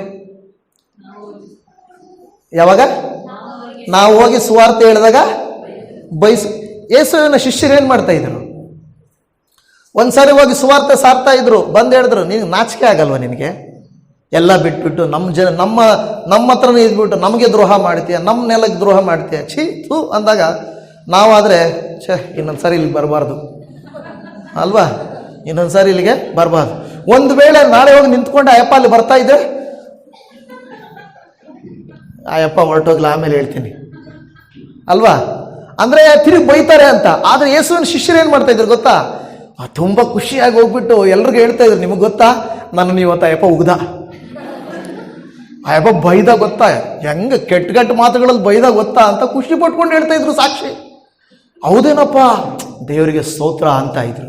ನೆಕ್ಸ್ಟ್ ಡೇ ಇವ್ರು ಹೋಗ್ಬಿಟ್ಟು ಏನು ಮಾಡ್ತಾ ಇದ್ರು, ನಿಂತ್ಕೊಂಡಾಗ ನೆನೇನೆ ನಿನಗೆ ಹೇಳ್ತಾನೆ ಇಲ್ಲಿ ಬರಬೇಡ ಅಂತ ಹೇಳ್ಬಿಟ್ಟು, ಬಂದಿದ್ದೀನಿ ಇನ್ನು ಹಿಂಗೆ ಬಿಟ್ಟರು ಆಗಲ್ಲ, 4 ಕೊಡ್ಬೇಕು ನಿನಗೆ ಅಂದಾಗ 4 ಕೊಡ್ತಾರೆ. ನಾವಾದರೆ ಹೆಂಗೆ ಏನು ಮಾಡ್ತೀವಿ? ಕಾಣೆ ಹಾಕ್ತೀವಿ, ಇಲ್ಲ ನಾವು ಒಂದು ಕೊಡೋಕ್ಕೂ ನೋಡ್ತೀವಿ. ನಿಜವಾಗಿ ನಮಗೂ ಅಂಥ ತಾಳ್ಮೆ ಬೇಕು, ಇಲ್ಲಾಂದ್ರೆ ಏನು ಮಾಡೋಕ್ಕಲ್ಲ. ಕೆಲವು ಸಾರಿ ಏನು ಮಾಡ್ತೀವಿ, ನಾನು ಇಷ್ಟನಯ್ಯ ನೀನು ಯಾರನ್ನ ಈಗ ಹೇಳೋಕ್ಕೆ ಅನ್ಬೋದು. ಆದರೆ ಅವರು ಒಡ್ಸ್ಕೊಂಡ ಮೇಲೆ ಹೆಂಗೋಗಿ ಹೇಳ್ತಾ ಇದ್ರು ಗೊತ್ತಾ? ನಿನಗೆ ಗೊತ್ತಾ ಇಲ್ಲಿ ರಕ್ತ ಬರ್ತಾ ಇತ್ತು ನೋಡ್ದ, ಯಾಕೆ ಗೊತ್ತಾ? ನಾನು ಸುವಾರ್ತೆ ಸಾರಿದ್ದಕ್ಕೆ ಹೊಡೆದಿರೋದು ಏಟುಗಳು. ಹಿಂಗೆ ಖುಷಿ ಪಟ್ಕೊಂಡು ಹೇಳ್ತಾ ಇದ್ದಾರೆ ಯೇಸುವಿನ ಶಿಷ್ಯರು. ದೇವರೇ, ನಿನ್ನ ನಾಮದ ನಿಮಿತ್ತವಾಗಿ ನಮಗೆ ಬೈಗಳ ಸಿಕ್ಕಿದ್ವು, ನಿನ್ನ ನಾಮದ ನಿಮಿತ್ತವಾಗಿ ನನಗೆ ಏಟುಗಳು ಸಿಕ್ಕಿದ್ವು, ನಿನಗೆ ಸ್ತೋತ್ರ ಅಪ್ಪ ಅಂತ ಹೇಳ್ತಾ ಇದ್ರು. ನಾವು ಹಂಗೆ ಹೇಳ್ತೀವ? ನಾವೇ ತಪ್ಪು ಮಾಡಿಬಿಟ್ಟು ದೇವ್ರ ಹತ್ರ ಹೋಗ್ಬಿಟ್ಟು, ದೇವ್ರೆ ಏನು ದೇವ್ರೆ ಹಿಂಗೆ ಮಾಡಿಬಿಟ್ಟೆ, ಏನು ದೇವ್ರೆ, ನಾವು ಹೋಗ್ಬಿಟ್ಟು ಸಾಲ ಮಾಡಿಬಿಡ್ತೀವಿ, ಬಡ್ಡಿಗೆ ತೊಗೊಂಡ್ಬಿಡ್ತೀವಿ ಅಲ್ವಾ, ಚೀಟಿ ಎತ್ಕೊಂಡ್ಬಿಟ್ಟು ಮಜಾ ಮಾಡಿಬಿಡ್ತೀವಿ, ಎಲ್ಲ ಮಾಡಿಬಿಟ್ಟು ದುಡ್ಡು ಕಟ್ಟಕ್ಕಿಲ್ಲ ಅಂದರೆ ದೇವ್ರೆ ಏನು ದೇವ್ರೆ ನಾಳೆ ಡೇಟ್ ಬರ್ತಾ ಐತೆ ದುಡ್ಡು ಮಾತ್ರ ಇಲ್ಲ ಅಂದರೆ ಯಾರು ಮಾಡಿದ ತಪ್ಪು ಅಲ್ವಾ? ಚೀಟಿ ಎತ್ಕೊಂಡ್ಬಿಟ್ಟು ದುಡ್ಡೆಲ್ಲ ಎತ್ಕೊಂಡ್ಬಿಟ್ಟು ಫ್ರಿಡ್ಜು, ವಾಷಿಂಗ್ ಮಿಷಿನು, 2 ವೀಲರು ಹಾಕಿ ಝಮ್ ಅಂತ ಇದ್ಬಿಟ್ಟು ಅವ್ರು ದುಡ್ಡು ಕಟ್ಟು ಅಂದಾಗ, ಅಣ್ಣ ಇಲ್ಲಣ್ಣ ನಾಳೆ ಕಟ್ತೀನಣ್ಣ, ನಾಳೆ ಕಟ್ತೀನಣ್ಣ ಅನ್ನೋದು. ತಿರುಗಿ ಬಂದು ಚರ್ಚಲ್ಲಿ ಕೂತ್ಕೊಂಡು, ಯಾಕೆ ದೇವರೇ ಇಂಥ ಅವಮಾನ ನನಗೆ, ಶತ್ರುಗೂ ಬರಬಾರ್ದು ನೋವು. ನಾನು ಅದಕ್ಕೆ ಹೇಳ್ತೀನಿ, ಇದ್ದರೆ ನಿನ್ನ ಸಾಲ ಇದೆ ಅಂದರೆ ಫ್ರಿಡ್ಜು, ವಾಷಿಂಗ್ ಮಿಷಿನ್ ಎಲ್ಲ ಮಾರಾಕ್ಬಿಡು, ಇನ್ನೂ ಜಾಸ್ತಿ ಆದರೆ ಮನೆಯೇ ಮಾರಾಕಿ ಗುಡಿಸ್ಲಾಕೊಂಬಿಡು ಅಲ್ಲ. ಅದು ಬಿಟ್ಬಿಟ್ಟು ದೇವ್ರ ಹತ್ರ ಮಾಡೋದೆಲ್ಲ ನೀನು, ಮಾಡೋದೆಲ್ಲ ನಾವು ಮಾಡಿಬಿಟ್ಟು ದೇವ್ರ ಮುಂದೆ ಬಂದು ಅಳೋದು, ಸಾಲ ಜಾಸ್ತಿ ಆಗಿಬಿಟ್ಟಿದೆ ದೇವ್ರೆ, ಕಷ್ಟ ಜಾಸ್ತಿ ಆಗಿಬಿಡುತ್ತೆ ದೇವ್ರೆ. ಆವಾಗ ಏನು ಮಾಡ್ತಾರೆ ಪಾಸ್ಟ್ರು, ಅನ್ನಲ್ಲಿ ನೋಡ್ಬಿಟ್ಟಿರಮ್ಮ ಕುಡ್ದಿದೀಯಾ ಅಂದಂಗೆ ನಾವು ನಿಮ್ಮನ್ನು ಕೇಳೋದು. ಜನರನ್ನ ವಿಶ್ವಾಸ ಕೇಳೋದು, ಅಲ್ಲ ಮಾಡ್ಕೊಂಡಿದ್ದೆಲ್ಲ ನೀವೇ ತಾನೇ, ಮತ್ತೆ ಯಾಕೆ ಅಳ್ತಾ ಇದ್ದೀರಾ ಅಂದೆ. ಹಂಗೆ ಅನ್ನಕ್ಕೂ ಇಲ್ಲ ನಾವು, ಯಾಕಂದ್ರೆ ಆಮೇಲೆ ಹೇಳ್ತಾರೆ ಈ ಪಾಸ್ಟರ್ ಸರಿ ಇಲ್ಲ, ಬೇರೆ ಚರ್ಚ್ಗೆ ಹೋಗೋಣ ಅಂತ ಅಲ್ವಾ. ಏನಾದರೂ ಪ್ರಶ್ನೆ ಮಾಡಿದ್ರೆ ಪಾಸ್ಟರ್ ಸರಿ ಇಲ್ಲ, ಬೇರೆ ಚರ್ಚ್ಗೆ ಹೋಗೋಣ ಅಂದ್ಬಿಡ್ತಾರೆ. ಹಂಗೆ ಬೇರೆ ಇದೆ.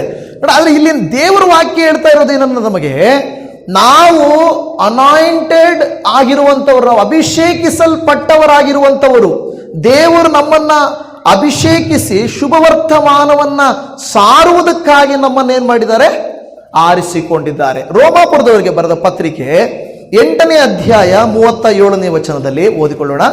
ರೋಮ 8:37 ವಾಕ್ಯ. ನಮ್ಮನ್ನ ಪ್ರೀತಿಸಿದ ಆತನ ಮೂಲಕವಾಗಿ ನಾವು ಈ ಎಲ್ಲ ವಿಷಯಗಳಲ್ಲಿ ಪೂರ್ಣ ಜಯಶಾಲಿಗಳಾಗಿರುತ್ತೇವೆ. ಹಾಲೆಲೂಯ. ಫಸ್ಟ್ ನಾವು ಏನಂತ ನೋಡಿದ್ವಿ? ಮೊದಲನೇದು, ದೇವರು ನಮ್ಮನ್ನು ಏನಕ್ಕೆ ಕರೆದಿದ್ದಾನೆ?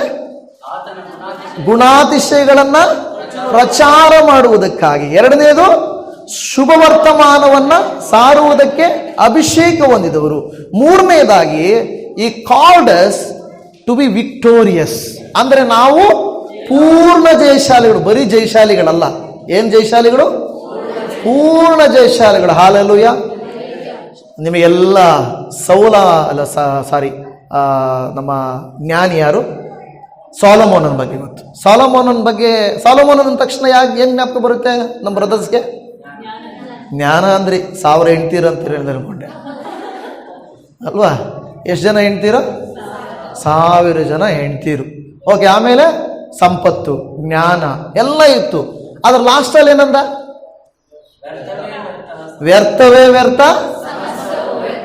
ಏನ್ ಕಡಿಮೆ ಇತ್ತು? ಎಲ್ಲ ಇತ್ತು. ಜ್ಞಾನ, ಸಂಪತ್ತು, ಸಾಧನೆ, ಅರಮನೆಗಳು, ಹೆಂಡ್ತೀರು ಎಲ್ಲ ಇತ್ತು. ಆದ್ರೆ ಅವನೇನಂದ ಕೊನೆಗೆ? ವ್ಯರ್ಥವೇ ವ್ಯರ್ಥ, ಸಮಸ್ತವೂ ವ್ಯರ್ಥ. ಅಂದ್ರೆ ಲೈಫ್ ಏನಾಯ್ತು ಗೊತ್ತಾ? ವೇಸ್ಟ್ ಆಗೋಯ್ತು. ನಮ್ಮ ಲೈಫು ಕೊನೆಯಲ್ಲಿ ನಾವು ಅದೇ ಹೇಳ್ತಾ ಇರ್ತೀನಲ್ಲ ನಾನು ಕೆಲವು ಸಾರಿ, ಓಟವನ್ನ ಓಡುವುದು ಮುಖ್ಯ ಅಲ್ಲ, ಪ್ರಾರಂಭಿಸುವುದು ಮುಖ್ಯ ಅಲ್ಲ, ಮುಕ್ತಾಯ ಮಾಡೋದು ಬಹಳ ಮುಖ್ಯ. ಹಾಲೆಲೂಯ. ಏನ್ ಮಾಡಬೇಕು? ಮುಕ್ತಾಯ ಮಾಡಬೇಕು. ಈ ಓಟ ಪಂದ್ಯ ನೀವು ನೋಡಿರ್ತೀರ, ಓಡ್ತಾ ಇರ್ತಾರೆ. ಓಡ್ತಾ ಇದ್ದಾಗ ಆ ಕಡೆಯಿಂದ ಗ್ಯಾಲರಿಯಲ್ಲಿ ಕುತ್ಕೊಂಡು ಹೆಂಡತಿ ಹಾಯ್ ಹಾಯ್ ಹಸ್ಬೆಂಡ್ ಅಂದ್ರೆ, ಅಪ್ಪ ನನ್ನ ಹೆಂಡತಿ ಹಾಯ್ ಏನ್ ಮಾಡ್ತಾ ಇದೀಯಾ ಅಂದ್ರೆ ಅವ್ನು ನೋಡ್ತಾನ? ಅವನು ಹೆಂಡತಿ ಆಯ್ ಅಂದ್ರು, ಮಕ್ಕಳ ಆಯ್ ಅಂದ್ರು ಏನ್ ಮಾಡ್ತಾನೆ? ಫಸ್ಟ್ ನಾನಲ್ಲಿ ಗುರಿ ಮುಟ್ಬೇಕು. ನನ್ನ ಹೆಂಡತಿ ಅಂದ್ರೆ ಯಾರಿಗೂ ಎಕ್ಸೈಟ್ಮೆಂಟ್ ಬರಲ್ಲ, ಲವರ್. ಪ್ರೇಯಸಿ, ಲವರ್ ಅಂದ್ರೆ ಅದು. ಯಾಕಂದ್ರೆ ಹೆಂಡತಿ ಅಂದ್ರೆ ಅವಳ ಮುಖ ನೋಡಿ ನೋಡಿ ಸಾಕಾಗೈತಿ, ಯಾವಾಗ್ಲೂ ಇರ್ತಾಳ ಅಂದ್ಕೋಬಹುದು. ಆದ್ರೆ ಲವರ್ ಅಂದ್ರೆ ಇನ್ನೂ ಮದುವೆ ಆಗಿರಲ್ಲ. ಈಗ ನೋಡಿರ್ತೀರ ಕೆಲವು ಸಾರಿ ಕ್ರಿಕೆಟ್ ಫ್ಯಾನ್ಸ್ಗೆಲ್ಲ ಕ್ರಿಕೆಟ್ ಆಡ್ತಾ ಇರ್ತಾರೆ, ಈ ಕ್ಯಾಮರಾಮ್ಯಾನ್ಗಳು ಅವ್ರ ಕಡೆನೇ ನೋಡ್ಸೋದು. ತೋರಿಸಿದ್ರೆ ಬಾಲ್ ತೋರಿಸ್ತಾರೆ, ಇಲ್ಲ ಅಂದ್ರೆ ಅವ್ರನ್ನ ತೋರಿಸ್ತಾರೆ. ಯಾಕೆಂದ್ರೆ ಈ ಟಿ ವಿಗಳವ್ರಿಗೆ ಚೆನ್ನಾಗಿ ಗೊತ್ತು. ಏನು ಗೊತ್ತಾ? TRPಗಳು ಬರ್ಬೇಕಂದ್ರೆ VIP ತೋರಿಸ್ಬೇಕು, ಹೌದಲ್ವಾ? ಅವ್ರನ್ನ ತೋರಿಸಿದ್ರೆ ಜನ ಕೊಯ್ಲಿ ಹೆಂಡ್ತಿ ಅನ್ನೋದು. ನಾವು ಟಿವಿಯಲ್ಲಿ ಅಷ್ಟೇ ನೋಡೋಕ್ಕಾಗೋದು, ಇನ್ನೇನು ಅಲ್ಲೋಗಿ ನೋಡೋಕ್ಕಾಗಲ್ಲ. ಅಂದ್ರೆ ಆ ರೀತಿ ಓಟ ಓಡುವವನು ಅಲ್ಲಿ ಬಂದಿರೋರ್ನ ಆಯಪ್ಪ ಹಾಯ್ ಅಂದ್ಕೊಂಡಿದ್ರೆ ಓಡಕ್ಕೆ ಆಗಲ್ಲ. ನೀವು ನಾನು ಅಷ್ಟೇ, ದೇವರು ನಮ್ಮನ್ನ ಕರೆದಿರೋದು ಓಟವನ್ನ ಓಡುವುದಕ್ಕಾಗಿ. ಆದ್ರೆ ಅನೇಕ ಸಂದರ್ಭದಲ್ಲಿ ಯವನಸ್ಥರು ಏನಾಗ್ಬಿಡ್ತಾ ಇದ್ದಾರೆ ಗೊತ್ತಾ? ಈ ಲೋಕದ ಸಂಸಾರಿಕರು, ಫ್ಯಾಮಿಲೀಸು ಅಷ್ಟೇ ಏನಾಗ್ತಾ ಇದ್ದಾರೆ ಗೊತ್ತಾ?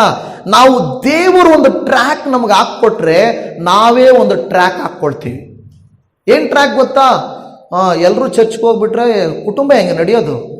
ನೀನು ಚರ್ಚ್ಗೆ ಹೋಗಿ, ಇವತ್ತು ನಾನು ಇವತ್ತು ಕೆಲ್ಸಕ್ಕೆ ಹೋಗ್ತೀನಿ.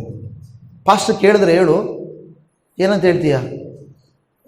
ಒಳ್ಳೆ ಸ್ಟ್ರಾಂಗ್ ಪಾಸ್ಟರ್ ಆದರೆ ಸುಳ್ಳನ್ನು ಹುಡುಕ್ಬೇಕಾಗುತ್ತೆ. ನಮ್ಮಂಥ ಪಾಸ್ಟರ್ಗಳಾದರೆ ಪಾಸ್ಟ್ ಏನು ಭಯಲ್ಲ ಬಿಡು, ಅವ್ರಿಗೇನು ಹೇಳ್ಬೇಡ. ಯಾಕೆ ರಮೇಶ್ ಪಾಸ್ಟ್ ಏನು ಭಯಲ್ಲ. ಅದೇ ನಮ್ಮ ನಾಗರಾಜ್ ಪಾಸ್ಟರ್ ಹತ್ತವರಾದರೆ ಯೋಚನೆ ಮಾಡಬೇಕು. ಏನು ಹೇಳಿದ್ರು ಪಾಸ್ಟ್ ಹಿಡ್ಕೊತಾರೆ, ಕರೆಕ್ಟಾಗಿರೋದು ಹೇಳ್ಬೇಕು ಅವರಿಗೆ ಅಂತ ಹೇಳಿ. ಓಕೆ, ಈಗ ನಾವೇನು ಹೇಳಿದ್ರೆ ನಾವು ದೇವರು ಕರೆದಿರೋದು ನಮ್ಮನ್ನ ಪೂರ್ಣ ಜಯಶಾಲಿಗಳಾಗುವುದಕ್ಕೆ. ಆದರೆ ಸೈತಾನ್ ಏನು ಮಾಡಿಬಿಡ್ತಾನೆ ಗೊತ್ತಾ? ನಮ್ಗೆ ಟ್ರ್ಯಾಕ್ ಏನು ಮಾಡ್ತಾನೆ? ಬದಲಿಸಿಬಿಡ್ತಾನೆ. ಏನ್ ಟ್ರ್ಯಾಕು? ಅಯ್ಯೋ ಇಲ್ಲ, ನಮ್ಮ ಮಕ್ಕಳು ಏನಾಗಬೇಕು? ಇಂಜಿನಿಯರ್ ಆಗಬೇಕು, ಡಾಕ್ಟರ್ಗಳಾಗಬೇಕು, ನಮ್ಮ ಮಕ್ಕಳು ಬಿಸ್ನೆಸ್ ಮ್ಯಾನ್ ಆಗಬೇಕು, ನಮ್ಮ ಮಕ್ಕಳು ಫಾರಿನಲ್ಲಿ ಓದಬೇಕು, ನಮ್ಮ ಮನೆ ಹಂಗಿರಬೇಕು ಹಿಂಗಿರಬೇಕು. ಯಾರಾದರೂ ದೇವರ ಸೇವೆಗೆ ನಮ್ಮ ಮಕ್ಕಳು ಸೇವೆಗೆ ಹೋಗಬೇಕು, ನಮ್ಮ ಮನೆ ಚರ್ಚ್ಗಾಗಿ ನಿಲ್ಲಬೇಕು, ನಾವು ಸುವಾರ್ತೆ ಸಾರಿಗಾಗಿ ನಿಲ್ಲಬೇಕು. ಇದನ್ನು ಯೋಚನೆ ಮಾಡ್ತಾರ? ಅಲ್ಲ, ನಾವು ಹೇಳ್ತೀವಿ ನಾವು ದೇವರಿಂದ ಆರಿಸಲ್ಪಟ್ಟವರು, ನಾವು ಮೀಸಲಾದ ಜನಾಂಗ, ನಾವು ರಾಜವಂಶಸ್ಥರು, ನಾವು ಯಾಜಕರು, ನಾವು ಅಭಿಷೇಕಿಸಲ್ಪಟ್ಟವರು, ದೇವರು ನಾವು ಅದು ಕೇಳಿಸ್ಕೊಳ್ತೀವಿ. ಆದರೆ ದೇವರು ನಮಗೆ ಹೇಳ್ತಾರೆ, ಯವನಸ್ಥರೇ, ಮಕ್ಕಳೇ, ಬನ್ನಿ ನನ್ನ ಸೇವೆ ಮಾಡ್ರಿ, ನನ್ನ ನಾಮ ಮಹಿಮೆ ಪಡಿಸ್ರಿ. ಅನೇಕರು ನರಕಕ್ಕೆ ಹೋಗ್ತಾ ಇದ್ದಾರೆ. ನೀವಾದರೂ ನನ್ನ ಕಡೆಗೆ ಬರ್ರಿ. ನಾನು ನಮ್ಮ ಮನೆಯಲ್ಲಿ ರಾಧಾ ಅಡುಗೆ ಮಾಡ್ತಾ ಇರ್ತಾಳೆ. ಅಡುಗೆ ಮಾಡ್ತಾ ಇದ್ದಾಗ ಈಗ ಗೊತ್ತಲ್ಲ, ಅಡುಗೆ ಮಾಡಿದ್ರೆ ಅಡುಗೆ ಮನೆಯಲ್ಲಿ ವಾಕ್ಯಕ್ಕಿಂತ ಯೂಟ್ಯೂಬಲ್ಲಿ ಕುಕ್ಕಿಂಗ್ ಜಾಸ್ತಿ ಓಡ್ತಾ ಇರ್ತದೆ. ಕೆಲವು ಸಾರಿ ಅಡುಗೆಗಳು ನೋಡ್ಕೊಳ್ಳೋದು, ಅಡುಗೆ ಮಾಡ್ತಾ ಇರೋದು. ನಾನು ಹೋಗ್ತೀನಿ, ಯಾರ್ದಮ್ಮ ಇದು ಅಡುಗೆ, ಏನು ಚಿತ್ರಾನ್ನ ಮಾಡೋದನ್ನು 9 ಲಕ್ಷ ನೋಡೋರೆ. ನಾನು ಇಷ್ಟು ವಾಕ್ಯ ಹೇಳ್ತೀನಿ, 9,000 ನೋಡೋದು ಕಷ್ಟ. ಏನು ಮಾಡೋದು? ಚಿತ್ರಾನ್ನ ಮಾಡೋದನ್ನು ಎಷ್ಟು ಜನ ನೋಡಿದಾರ? 9 ಲಕ್ಷ ಜನ. ಏನಂತದ್ದಿಲ್ಲ, ಉಪ್ಪು ಖಾರ ಹಾಕಿ ಸ್ವಲ್ಪ ಅದಕ್ಕೆ ಅಷ್ಟು ಬೇಗ ಆಗಲ್ಲ. ಅದು ನಾನು ಹೇಳ್ತದೆ, ಸ್ವಲ್ಪ ಕಲರ್ ಇರ್ತದಲ್ಲ, ಅದು ಅರಿಶಿಣ, ಎಣ್ಣೆ ಅರಿಶಿಣ ಇರ್ತದೆ, ಅದನ್ನು 9 ಅಂಥದ್ದು ಏನೈತೆ ಆ ಚಿತ್ರಾನ್ನದಲ್ಲಿ? ಅದು ನಾವು ತಿಂದು ನೋಡಿರಲ್ಲ, ಅದು ಹೆಂಗಿರ್ತದೆ ಏನೋ. ಉಪ್ಪು ಜಾಸ್ತಿ ಇದ್ರೂ ವಾವ್ ಅನ್ಬೇಕಷ್ಟೇ ಅಲ್ಲ. ನಾವೇನೋ ಟೇಸ್ಟ್ ನೋಡ್ತೀವ, ಏನು ನೋಡೋಕ್ಕಾಗಲ್ಲ. ಸೊ ಹಾಗೆ ಅಂದರೆ ನಾವು ನೋಡುವಾಗ ಏನಪ್ಪ, ನನಗೆ ಆವಾಗ ಅನಿಸ್ತ, ನಾನು ಯಾವಾಗ ರಾಧ ಹತ್ರ ಹೇಳಿ, ಅಮ್ಮ ವಾಕ್ಯ ಚಿಕ್ಕದಾಗಿ ಹೇಳಿ ಸ್ವಲ್ಪ ಅಡುಗೆದೇನಾದರೂ ವಿಡಿಯೋ ಮಾಡಿಬಿಡೋಣಮ್ಮ. ಅದನ್ನು ನೋಡಿದಾಗ ಅಲ್ವಾ, ಶಾರ್ಟ್ಸ್, ಇದೇನಿದು ಶಾರ್ಟ್ಸು, ಪಾಪ 40 ಲಕ್ಷ, ನಾವು ಒಂದು ಶಾರ್ಟ್ಸ್ ಮಾಡಿ ಹಾಕ್ಬಿಡೋಣಮ್ಮ. ಕೆಲವರು ನಾವು ನೋಡೋದಷ್ಟೇ, ಮಾಡೋದೇನಿರಲ್ಲ, ಹೌದಲ್ವಾ? ನೀವು ಎಷ್ಟು ಜನ ಶಾರ್ಟ್ಸ್ ನೋಡ್ತೀರಲ್ವಾ? ಯಾವತ್ತಾದರೂ ದೇವ್ರ ವಾಕ್ಯದ್ದು ಯಾವುದಾದ್ರೂ ಶಾರ್ಟ್ ಮಾಡಿದ್ದೀರಾ? ಇಲ್ಲ, ನಾವು ನೋಡೋದಷ್ಟೇ. ಕೆಲವು ಸಾರಿಗೆ ಗಂಡಸರು ಅಷ್ಟೇ ಅಡುಗೆದು ನೋಡ್ತಾ ಇರ್ತಾರೆ, ಅಡುಗೆ ಮನೆಗೆ ಯಾವತ್ತೂ ಹೋಗಿರಲ್ಲ. ಏನು ನೋಡಿಬಿಟ್ಟು, ನೋಡು ಇವ್ರ ಮನೇಲಿ ಯಾವಾಗೂ ಸ್ಪೆಷಲ್ ಮಾಡ್ತಾರೆ, ನೀನು ಹಿಂಗೆ ಮಾಡು ಅಂಥೇಳಿ ತೋರಿಸಿ ಮಾಡಿಸ್ಕೊಡೋದೇ ಹೊರತು ನಾವೇನು ಮಾಡೋದಿರಲ್ಲ. ಆಯಿತು, ಈಗ ದೇವರು ನಮ್ಮನ್ನು ಕರೆದಿರೋದೇನಕ್ಕೆ? ಇಲ್ಲಿ ಹೇಳ್ತಾ ಇದೆ, ನಾವು ಪೂರ್ಣ ಜಯಶಾಲಿಗಳಾಗುವುದಕ್ಕಾಗಿ. ಹಾಗಾದರೆ ಕ್ರೈಸ್ತ ವಿಶ್ವಾಸಿಗಳು, ಯವ್ವನಸ್ಥರು, ಕುಟುಂಬಗಳು, ಸಭೆಗಳು, ದೇವರನ್ನು ನಂಬಿದ ಮಕ್ಕಳು ಯಾವ ಮಾರ್ಗದಲ್ಲಿ ಓಡ್ತಾ ಇರಬೇಕು? ನಾವು ಜಯಶಾಲಿಗಳಾಗಬೇಕು. ಲೋಕದಂತೆ ನಾವು ನಡೆಯಬಾರದು, ಲೋಕದ ರೀತಿ ನೀತಿಗಳಂತೆ ನಡೆಯಬಾರದು ಅಂತ ನಾವು ಇರಬೇಕಾದ್ರೆ ನಾವೇನಾಗ್ತೀವಿ? ಲೋಕದವರಂತೆಯೇ ಜೀವಿಸ್ತಾ ಇರ್ತೇವೆ. ನಾನು ಹೇಳ್ತಾ ಇರ್ತೀನಲ್ಲ, ನಮ್ಮ ತಲೆಗಳ ಹತ್ರ ಬೈಬಲ್ ಇರಲ್ಲ, ಮೊಬೈಲ್ ಇರ್ತದೆ ಅಲ್ವಾ? ನಮ್ಮ ತಲೆಗಳ ಹತ್ರ ಇವಾಗ ಹೇಳಿದ್ರ ಪಾಸ್ರು, ಅದಕ್ಕೆ ನಾವೇನು ಮಾಡಬೇಕು? ನಮ್ಮ ಬೈಬಲ್ಗಳು ನಮ್ಮ ಹತ್ತಿರವೇ ಇರಬೇಕು. ನನಗೆ ಚೆನ್ನಾಗಿ ಜ್ಞಾಪಕ ಇದೆ, ನಮ್ಮ ಮಾವ ಇಲ್ಲಿದ್ದಾರೆ. ನಾನು ಸಂಡೇ ಸ್ಕೂಲ್ಗೆ ಹೋಗ್ತಾ ಇದ್ದಾಗ ಹತ್ಕೊಳ್ತೀನಿ, ಐ ಥಿಂಕ್ 9ನೇ ಕ್ಲಾಸು 8ನೇ ಕ್ಲಾಸು. ನನ್ನ ಹತ್ರ ಈಗಲೂ ಆ ಬೈಬಲ್ ಇದೆ. ಅದು ಜಿಪ್ ಹಾಕೋದು ಫಸ್ಟ್ ಟೈಮ್ ನನಗೆ ಕೊಟ್ಟಿದ್ದರು. ಅಲ್ಲಿ ನೀರು ಟ್ಯಾಂಕ್ ಇತ್ತು. ಚರ್ಚ್ಗೆ ಹೋಗ್ಬೇಕಾದ್ರೆ ಅಲ್ಲಿ ಹೋಗ್ಬಿಟ್ಟು ಅದನ್ನು ತೊಳೆದು ನೀಟಾಗಿ ತೊಳೆದು, ಅಂದರೆ ಏನು ಪೂರ್ತಿ ತೊಳೆದ ಅಂತ ತಿಳ್ಕೊಬೇಡಿ, ಅದು ಜಿಪ್ಪಾಗಿರ್ತದಲ್ಲ ಮೇಲ್ಗಡೆ ಧೂಳು ಎಲ್ಲ ಇರೋದು, ನಾನು ಒರೆಸ್ಬಿಟ್ಟು ಅದನ್ನು ಏನು ಮಾಡ್ತಾ ಇದ್ದೆ? ಚರ್ಚ್ಗೆ ಎತ್ಕೊಂಡು ಹೋಗ್ತಾ ಇದ್ದೆ. ಸುಮಾರು ಒಂದು 25 ವರ್ಷಗಳ ಹಿಂದೆ ಹೇಳ್ತಾ ಇರೋದು. ಅಂದರೆ ಇವತ್ತು ನಮಗೆ ಪರ್ಸ್ನಲ್ ಬೈಬಲ್ ಇದೆಯಾ? ವೈಯಕ್ತಿಕ ಬೈಬಲ್ ನಮ್ಮದು ಯಾವಾಗಲೂ ನಮ್ಮ ಜೊತೆಯಲ್ಲಿ ಇರಬೇಕು. ಇದೆಯಾ ಬೈಬಲ್ಲು? ಇರಬೇಕು. ಹಾಲೆಲೂಯಾ. ನಿಮ್ಮ ಹತ್ರ ಯಾವ ಬೆಳೆ ಬಾಳುವಂಥ ವಸ್ತು ಇದ್ರೂ ಇಲ್ಲದೇ ಇದ್ರೂ ಪರವಾಗಿಲ್ಲ, ನಿಮ್ಮ ಹತ್ರ ನಿಮ್ಮದೇ ಆದ ಬೈಬಲ್ ಇರಬೇಕು. ನಿಮ್ಗೆ ಓದಕ್ಕೆ ಬಂದಿಲ್ಲ ಅಂದರೂ ಪರವಾಗಿಲ್ಲ, ನಿಮ್ಮ ಜೊತೆ ಬೈಬಲ್ ಇರಬೇಕು. ನಿಮ್ಮ ಜೊತೆ ಏನಿರಬೇಕು? ಪ್ರತಿಯೊಬ್ಬರಿಗೂ ಮೊಬೈಲ್ ಇರುವಾಗ ಬೈಬಲ್ ಇರಬಾರ್ದಾ? ಅವು ಕೇಳಿ ಹೇಳ್ತಾರೆ, ಅದೇನಪ್ಪ ಅಷ್ಟೇ ಬೈಬಲ್ ಹಾಕಿ, ಮೊಬೈಲಲ್ಲೇ ಬೈಬಲ್ ಇದೆಯಲ್ಲ, ಮೊಬೈಲಲ್ಲೇ ಏಯೋ ಯಾವಯ್ಯೋ ಅಲ್ಲೇ ನೋಡಿದ್ರೆ ಅದು ಓಪನ್ ಮಾಡ್ತೀವಿ ಮೊಬೈಲ್. ನಾನು ಕೆಲವು ಸಾರಿ ಬೈಬಲ್ ಆ್ಯಪ್ ಓಪನ್ ಮಾಡೋಂತನೇ ಓಪನ್ ಮಾಡ್ತೀನಿ. ಸಡನ್ ಆಗಿ ಹರೀಶ್ ಅವರು ಹಾಯ್ ಅಂತ ಕಳಿಸಿರ್ತಾರೆ, ನಮ್ಮ ಫ್ರೆಂಡು ಹಾಯ್ ಅಂತ ಕಳಿಸೋರೆ. ಫಸ್ಟ್ ನಾನು ಬೈಬಲ್ಗೆ ಹೋಗೋನು ಎಲ್ಲಿಗೆ ಹೋಗ್ತೀನಿ? ವಾಟ್ಸಪ್ಗೆ ಹೋಗ್ತೀನಿ. ಫ್ರೆಂಡು ಅಲ್ಲಿ ಮೇಲೆ ತೋರಿಸ್ತದಲ್ಲ ನೋಟಿಫಿಕೇಶನ್. ಅವಾಗ ನಾನು ಬೈಬಲ್ಗೆ ಹೋಗೋ ಬದಲು ಎಲ್ಲಿಗೆ ಹೋದೆ? ವಾಟ್ಸಪ್ಪಲ್ಲಿ ಅವರೇ ನನಗೇನು ವಾಕ್ಯ ಕಳಿಸಿರ್ತಾರಾ? Facebook link ಕಳಿಸಿರ್ತಾರೆ.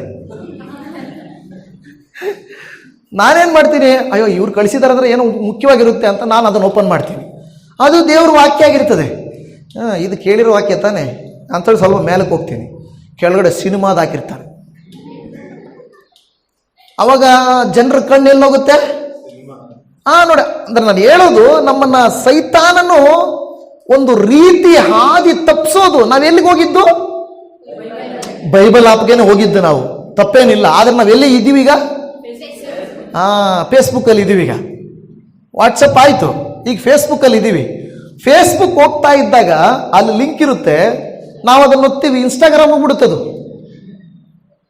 ಲಿಂಕು. ಇನ್ಸ್ಟಾಗ್ರಾಮ್ ಅಂದರೆ ಈಗ ನಾವೇನಾಗಿದ್ವಿ? ಬೈಬಲ್ ಹತ್ರ ಇನ್ನೂ ಬರಲೇ ಇಲ್ಲ. ನಾವೆಲ್ಲೋ ಸುತ್ತಾಡ್ತಾ ಇದ್ದೀವಿ. ಆದರೆ ಏನಾಗುತ್ತೆ, ನಾವು ಒಂದು ರೀತಿಗೆ ಹೋಗುವಾಗ ಅದಕ್ಕೆ ದೇವಜನವೇ ತುಂಬ ಎಚ್ಚರವಾಗಿರಬೇಕು. ನಾನು ಯಾವಾಗೋ ಒಂದ್ಸಾರಿ ಹೇಳಿದ್ದೀನಿ, ಗಾಡಿಯಲ್ಲಿ ಹೋಗ್ತಾ ಇದ್ದೆ, ಸ್ಪೀಡಾಗಿ ಹೋಗ್ತಾ ಇದ್ದಾಗ ಕೆಲವು ಸಾರಿ ಯಾವುದೋ ಒಂದು ಗಾಡಿ ಸುಮ್ಮನೆ ನಮ್ಮ ಮುಂದೆ ಫುರ್ರ ತೋರು ನಮಗೇನು ಅನಿಸುತ್ತೆ, ಅವನು ಬೈಬೇಕು ಅನಿಸುತ್ತೆ. ನಾವು ಸ್ಪೀಡಾಗಿ ಹೋಗ್ತಾ ಇದ್ದೀವಲ್ಲ. ಈಗ ನಾವೇ ನೋಡೋದು, ನಾನು ಹೇಳಿದ್ದೀನಿ ಇದು ಯಾವಾಗ ಒಂದು ಸಾರಿ, ನಾನೇ ಹೇಳ್ಕೊಳ್ತೀನಿ, ಅಪ್ಪಯ್ಯ ರಮೇಶ ಸ್ವಲ್ಪ ನಿಧಾನಿಸು. ಯಾರಿಗೆ ಹೇಳ್ತಾ ಇದ್ದೀನಿ? ನನಗೆ ಹೇಳ್ಕೊಬೇಕು. ನಿಜವಾಗಿ ಯಾರು ಹೇಳೋಕ್ಕಾಗಲ್ಲ, ನಮಗೆ ನಾವೇ ಎಚ್ಚರಿಸ್ಕೋಬೇಕು. ನೋ, ನೀನು ಹೋಗ್ತಾ ಇರೋ ದಾರಿ ಸರಿ ಇಲ್ಲ, ಸ್ವಲ್ಪ ಬದಲಾಯಿಸ್ಕೋ. ಆಯ್ತು, ನಿನ್ನ ಲಿಂಕ್ ಬೇರೆ ಕಡೆ ಕರ್ಕೊಂಡು ಹೋಯ್ತು, ಬಟ್ ನಿನ್ನ ಹೃದಯವನ್ನ, ನಿನ್ನ ಮನಸ್ಸನ್ನ ನೀನೇನ್ ಮಾಡಬೇಕು, ಗಟ್ಟಿ ಮಾಡಿಕೊಂಡು, ಇಲ್ಲ ನೋ ಅಲ್ಲಿ ಹೋಗ್ಬೇಡ, ಬಾ ಹಿಂದಕ್ಕೆ ಅಂತ ನಾವೇನ್ ಮಾಡಬೇಕು, ಹಿಂದಕ್ಕೆ ಬರಬೇಕು. ಬೈಬಲ್ ಬಗ್ಗೆ ಬರೋ ಆವಾಗ ನಾವೇನಾಗ್ತೀವಿ, ಪೂರ್ಣ ಜಯಶಾಲಿಗಳು ಆಗ್ತೀವಿ. ಇಲ್ಲ ಅಂದರೆ ನಾವು ಗುರಿ ಮುಟ್ಟಕ್ಕೆ ಆಗಲ್ಲ. ಪೌಲನು ಹೇಳ್ತಾನೆ, ನಾನು ನನ್ನ ಓಟವನ್ನು ಏನು ಮಾಡಿದೆನು, ಕೊನೆಗಾಣಿಸಿನು. ಓಟವನ್ನು ಸ್ಥಿರಚಿತ್ತದಿಂದ ಓಡಿದೆನು, ಅದನ್ನೇನು ಮಾಡಿದ್ದೇನೆ, ಕೊನೆಗಾಣಿಸಿ ಒಳ್ಳೆ ರೀತಿಯಲ್ಲಿ ನಾನು ಇದನ್ನೇ ಮುಗಿಸಿದ್ದೇನೆ. ನೋಡು, ಪೌಲನು ಕೂಡ ಸೊಲೊಮೋನ ರೀತಿಯಲ್ಲಿ ಜ್ಞಾನಿ, ಐಶ್ವರ್ಯವಂತ, ಹಿನ್ನೆಲೆ ಉಳ್ಳವನು. ಒಬ್ಬನು ಎಲ್ಲ ವ್ಯರ್ಥ ಅಂದ ಸೊಲೊಮೋನನು, ಆದರೆ ಪೌಲನು ನನ್ನ ಓಟವನ್ನು ಸ್ಥಿರಚಿತ್ತದಿಂದ ನಾನು ಓಡಿ ನನ್ನ ಓಟವನ್ನು ಕೊನೆಗಾಣಿಸಿದ್ದೇನೆ ಅಂತ ಹೇಳ್ತಾರೆ. ಇವತ್ತು ನಾವು ಯಾರಾಗಿದ್ದೇವೆ? ನಾವು ಅಂದ್ಕೊಳ್ತೇವೆ, ಸೊಲೊಮೋನ್ ಒಂಥರ ನನಗೆ ಬುದ್ಧಿ ಬರಲಿ, ಹಣ ಸಿಕ್ಕಲಿ, ಹೆಸರು ಬರಲಿ, ಆವಾಗ ನಾನು ಸೇವೆ ಮಾಡ್ತೀನಿ, ಆವಾಗ ನಾನು ದೇವ್ರಿಗೆ ನಿಂತ್ಕೊಳ್ತೀನಿ. ಅದು ಯಾವತ್ತೂ ನಿಮಗೆ ಆಗಲ್ಲ, ಯಾವತ್ತೂ ಆಗಲ್ಲ. ಸಾಲ ತೀರ್ಲಿ, ಮನೆ ಸೆಟ್ಲ್ ಆಗಲಿ, ಎಲ್ಲ ಸರಿಯಾಗಲಿ, ಆಮೇಲೆ ನಾನು ಸೇವೆ ಮಾಡ್ತೀನಿ, ಆಮೇಲೆ ನಾನು ದೇವ್ರಿಗೋಸ್ಕರ ನಿಲ್ತೀನಿ, ಆವಾಗ ಯಾವತ್ತೂ ಪಾಸ್ಟರ್ ಜೊತೆ ಇರ್ತೀನಿ ಅಂದರೆ ಅದು ನಡೆಯಲ್ಲ. ನಿಮ್ಮ ಕಷ್ಟಗಳನ್ನು, ನಿಮ್ಮ ಜವಾಬ್ದಾರಿಗಳನ್ನು ನೋಡಬೇಡ್ರಿ, ಬದಲಾಗಿ ದೇವರನ್ನು ನೋಡ್ರಿ. ದೇವರೇನು ಮಾಡ್ತಾರೆ, ನಿಮಗೆ ಅವಕಾಶ ಕೊಡ್ತಾನೆ. ಪ್ರಿಯಜನ, ನಾನು ತುಂಬ ಇನ್ನೂ ಹೆಚ್ಚಾಗಿ ತೆಗೆದುಕೊಳ್ಳಿಕ್ಕೆ ಹೋಗೋದಿಲ್ಲ. ಗಮನಿಸಿರಿ, ನಾವೊಬ್ಬೊಬ್ಬರು ಸೈನಿಕರಂತೆ ಇರಬೇಕು. ಹೇಗಿರಬೇಕು? ಸೈನಿಕರು ಶತ್ರುಗಳ ಮಧ್ಯದಲ್ಲಿ ಹೋದ್ಮೇಲೆ ಕೇರ್ಲೆಸ್ ಆಗಿರಕ್ಕಾಗುತ್ತಾ? ಇರಕ್ಕೆ ಆಗಲ್ಲ. ಯಾಕೆಂದ್ರೆ ಕೇರ್ಲೆಸ್ ಆಗಿದ್ರೆ ಅವ್ರಿಗೇನಾಗುತ್ತೆ, ಪ್ರಾಣ ಹೋಗುತ್ತೆ, ಕಳ್ಕೊಳ್ತಾರೆ. ಅವರು ಹೋರಾಡಬೇಕು. ಇವತ್ತು ನಾವೇನಾಗಬೇಕು? ಯವನಸ್ಥರಾಗಿರುವಂಥ ನೀವು, ನಾವೆಲ್ಲರೂ ಏನಾಗಬೇಕು? ಹೋರಾಡಬೇಕು. ಪ್ರತಿನಿತ್ಯ, ಒಂದು ದಿವಸ ಅಲ್ಲ, ನಾವು ಪ್ರಾರ್ಥನೆ ಮಾಡಲು, ವಾಕ್ಯ ಕೇಳಲು, ಸೇವೆ ಮಾಡಲು ಕುಗ್ಗಿ ಹೋಗ್ತೇವೆ. ಒಂದು ಎಕ್ಸ್ಟ್ರಾ ಸ್ಟೆಪ್ ತಗೊಂಡು ಒಂದು ತೀರ್ಮಾನ ತೆಗೆದುಕೊಂಡ್ರೇನೆ ಸುಲಭ ಅಲ್ಲ. ಕುತ್ಕೊಂಡು ವಾಕ್ಯ ಕೇಳೋದು, ಆಲಯಕ್ಕೆ ಹೋಗೋದು ಸುಲಭ ಅಲ್ಲ. ಆದರೆ ದೇವರು ಹೇಳ್ತಾನೆ, ಲೋಕವೆಲ್ಲ ಲೋಕದಿಂದ ಹೋಗ್ತಾ ಇದೆ, ನೀವಾದರೂ ನನ್ನ ಹಿಂದೆ ಬರ್ತೀರಾ, ನೀವಾದರೂ ನನ್ನ ಈ ಜವಾಬ್ದಾರಿಯನ್ನು ಪೂರ್ತಿ ಮಾಡ್ತೀರಾ ಅಂತ ದೇವರು ಕೇಳ್ತಾ ಇದ್ದಾರೆ. ನೀವು ನಾನು ಸಿದ್ಧ ಇದ್ದೀವ? ಯವನ ಪ್ರಾಯದಲ್ಲಿ ದಿನ ಸೃಷ್ಟಿಕರ್ತನಾದ ದೇವರನ್ನು ಸ್ಮರಿಸು. ಇದು ಒಂದು ಒಳ್ಳೆಯ ಅವಕಾಶ. ನಾವೆಲ್ಲರ ಕಣ್ಣುಗಳನ್ನು ಮುಚ್ಚಿ ಪ್ರಾರ್ಥನೆ ಮಾಡೋಣ. ದೇವರಲ್ಲಿ ಒಂದು ತೀರ್ಮಾನ ಮಾಡಿಕೊಳ್ಳೋಣ. ದಯಮಾಡಿ ನೀವೆಲ್ಲರೂ ಪ್ರಾರ್ಥನೆ ಮಾಡಿ. ಅಪ್ಪ, ನೀವು ನಮ್ಮನ್ನು ಕರೆದಿದ್ದೀರಾ, ನೀವು ನಮ್ಮನ್ನು ಸೇರಿಸಿಕೊಂಡಿದ್ದೀರಾ, ನೀವು ನಮ್ಮನ್ನು ಪ್ರತ್ಯೇಕಪಡಿಸಿದ್ದೀರಾ. ಯೇಸುವೆ, ಮಾತ್ರವಲ್ಲದೆ ಸ್ವಾಮಿ, ನಿಮ್ಮ ಗುಣಾತಿಶಯಗಳನ್ನು ಪ್ರಚುರಪಡಿಸುವವರಾಗಿರುವಂತೆ ಅಪ್ಪ, ನೀವು ನಮ್ಮನ್ನು ಅಭಿಷೇಕಿಸಿ ಈ ಶುಭವರ್ತಮಾನವನ್ನು ಕರ್ತನೆ ಸಾರುವಂತೆ ನಮ್ಮನ್ನು ಆರಿಸಿಕೊಂಡಿದ್ದೀರಾ. ನಾವು ಪೂರ್ಣ ಜಯಶಾಲಿಗಳಾಗುವಂತೆ ನಮ್ಮನ್ನು ಆರಿಸಿಕೊಂಡಿದ್ದೀರಾ. ನಿಮಗೆ ಸ್ತೋತ್ರ ದೇವರೇ. ನಾವು ಎಲ್ಲಿ ಕುಗ್ಗಿ ಹೋಗದಂತೆ, ನಾವೆಲ್ಲಿ ಬಿದ್ದು ಹೋಗದಂತೆ, ಎಲ್ಲ ಸ್ಥಳಗಳಲ್ಲಿ ಯೇಸುವಿನ ನಾಮದಲ್ಲಿ ನಿಮಗಾಗಿ ನಾವು ನಿಂತುಕೊಳ್ಳುವಂತೆ ಕೃಪೆಯನ್ನು ತೋರಿಸು ಎಂದು ಬೇಡಿಕೊಳ್ಳುತ್ತಾ ಇದ್ದೇವೆ. ಅನೇಕ ಶೋಧನೆಗಳು, ಹೋರಾಟಗಳು, ಹಿಂಸೆಗಳು, ದಾರಿ ತಪ್ಪಿಸುವಿಕೆಗಳು ಬರುತ್ತವೆ. ಆದರೆ ನಿನ್ನ ಕೃಪೆಯೊಂದೇ ಯಾವಾಗಲೂ ನಮಗೆ ಹತ್ತಿರವಾಗಿರಲಿ. ಇಲ್ಲಿರುವ ಒಬ್ಬೊಬ್ಬರು, ವಾಕ್ಯವನ್ನು ಕೇಳಿದ ಒಬ್ಬೊಬ್ಬರು ಒಳ್ಳೆಯ ಕ್ರಿಸ್ತೇಸುವಿನ ಒಳ್ಳೆಯ ಸೈನಿಕರಂತೆ ದೇವರ ಕರ್ತನೆ ಕೊಟ್ಟಿರುವ ನಮ್ಮ ಓಟವನ್ನು ಸ್ಥಿರಚಿತ್ತದಿಂದ ಓಡಿ ಪೂರ್ಣ ಜಯಶಾಲಿಗಳಾಗುವ ತನಕ ಎಡಕ್ಕಾಗಲಿ ಬಲಕ್ಕಾಗಲಿ ತಿರುಗದೆ ನಿಮ್ಮನ್ನೇ ದೃಷ್ಟಿಸಿದವರಾಗಿ ಓಡುವಂತೆ ಕೃಪೆಯನ್ನು ತೋರಿಸಪ್ಪ. ಬರೋ ದಿನಮಾನಗಳಲ್ಲಿ ನಾವೆಲ್ಲರೂ ಕರ್ನಾಟಕ ರಾಜ್ಯದಲ್ಲಿ ಒಂದು ಉತ್ತಮವಾದಂಥ ಸೇವೆಯನ್ನು ಮಾಡುವುದಕ್ಕೂ, ಸಭೆಗಳಲ್ಲಿ ಉತ್ಸಾಹವನ್ನು ಉತ್ತೇಜನಪಡಿಸುವುದಕ್ಕೂ, ಎಲ್ಲೇ ಪ್ರಾರ್ಥನೆಗಳನ್ನು ನಡೆಯಲಿ, ಹೇಗೆ ಇರಲಿ, ನಾವು ಕರ್ತನೆ ಬಲಗೊಳ್ಳುವುದಕ್ಕೆ ನಮಗೆ ಸಹಾಯ ಮಾಡಿರಿ. ಲೋಕದವರಂತೆ ಜೀವಿಸದೆ ನಿನ್ನ ಮಕ್ಕಳಾಗಿ ನಾವು ಜೀವಿಸುವಂತೆ ಕೃಪೆಯನ್ನು ತೋರಿಸಬೇಕೆಂಬುದಾಗಿ ನಿನ್ನಲ್ಲಿ ಬೇಡುತ್ತಾ ಇದ್ದೇವೆ. ಜಯವೀರನೇ ಸ್ತೋತ್ರ, ರಾಜಾದಿರಾಜನೇ ಸ್ತೋತ್ರ, ನಮ್ಮನ್ನು ಆರಿಸಿಕೊಂಡಾತನೇ ನಿನಗೆ ಸ್ತೋತ್ರ. ಇದುವರೆಗೂ ನಮ್ಮ ಸಂಗಡ ಇದ್ದು ನಮ್ಮನ್ನು ಉತ್ತೇಜಿಸಿ ವಾಕ್ಯಗಳಿಂದ ಮಾತನಾಡಿ ನಿನ್ನ ಮಹಿಮೆಯನ್ನು ನಮಗೆ ತೋರಿಸಿದ್ದಕ್ಕಾಗಿ ಸ್ತೋತ್ರ. ಎಲ್ಲ ಮಹಿಮೆ ನಿನಗೆ ಸಲ್ಲಿಸುತ್ತಾ, ಈ ಪ್ರಾರ್ಥನೆಯನ್ನು ಕೇಳಿದ್ದಕ್ಕಾಗಿ ನಿನಗೆ ಸ್ತೋತ್ರ ಮಾಡುತ್ತಾ, ನಮ್ಮನ್ನೇ ನಿನ್ನ ಕರುಣಾ ಹಸ್ತಕ್ಕೆ ಒಪ್ಪಿಸಿಕೊಡುತ್ತಾ, ನಮ್ಮ ರಕ್ಷಕನು, ನಮ್ಮ ಕರ್ತನು, ನಮ್ಮ ದೇವರು ನಮ್ಮನ್ನು ಆರಿಸಿಕೊಂಡು ಪೂರ್ಣ ಜಯಶಾಲಿಗಳನ್ನಾಗಿ ಮಾಡುವಂತ ಕ್ರಿಸ್ತೇಸುವಿನ ಮಧುರವಾದ ನಾಮದಲ್ಲಿ ಪ್ರಾರ್ಥಿಸುತ್ತೇವೆ ತಂದೆಯೇ. ಆಮೇನ್, ಆಮೇನ್.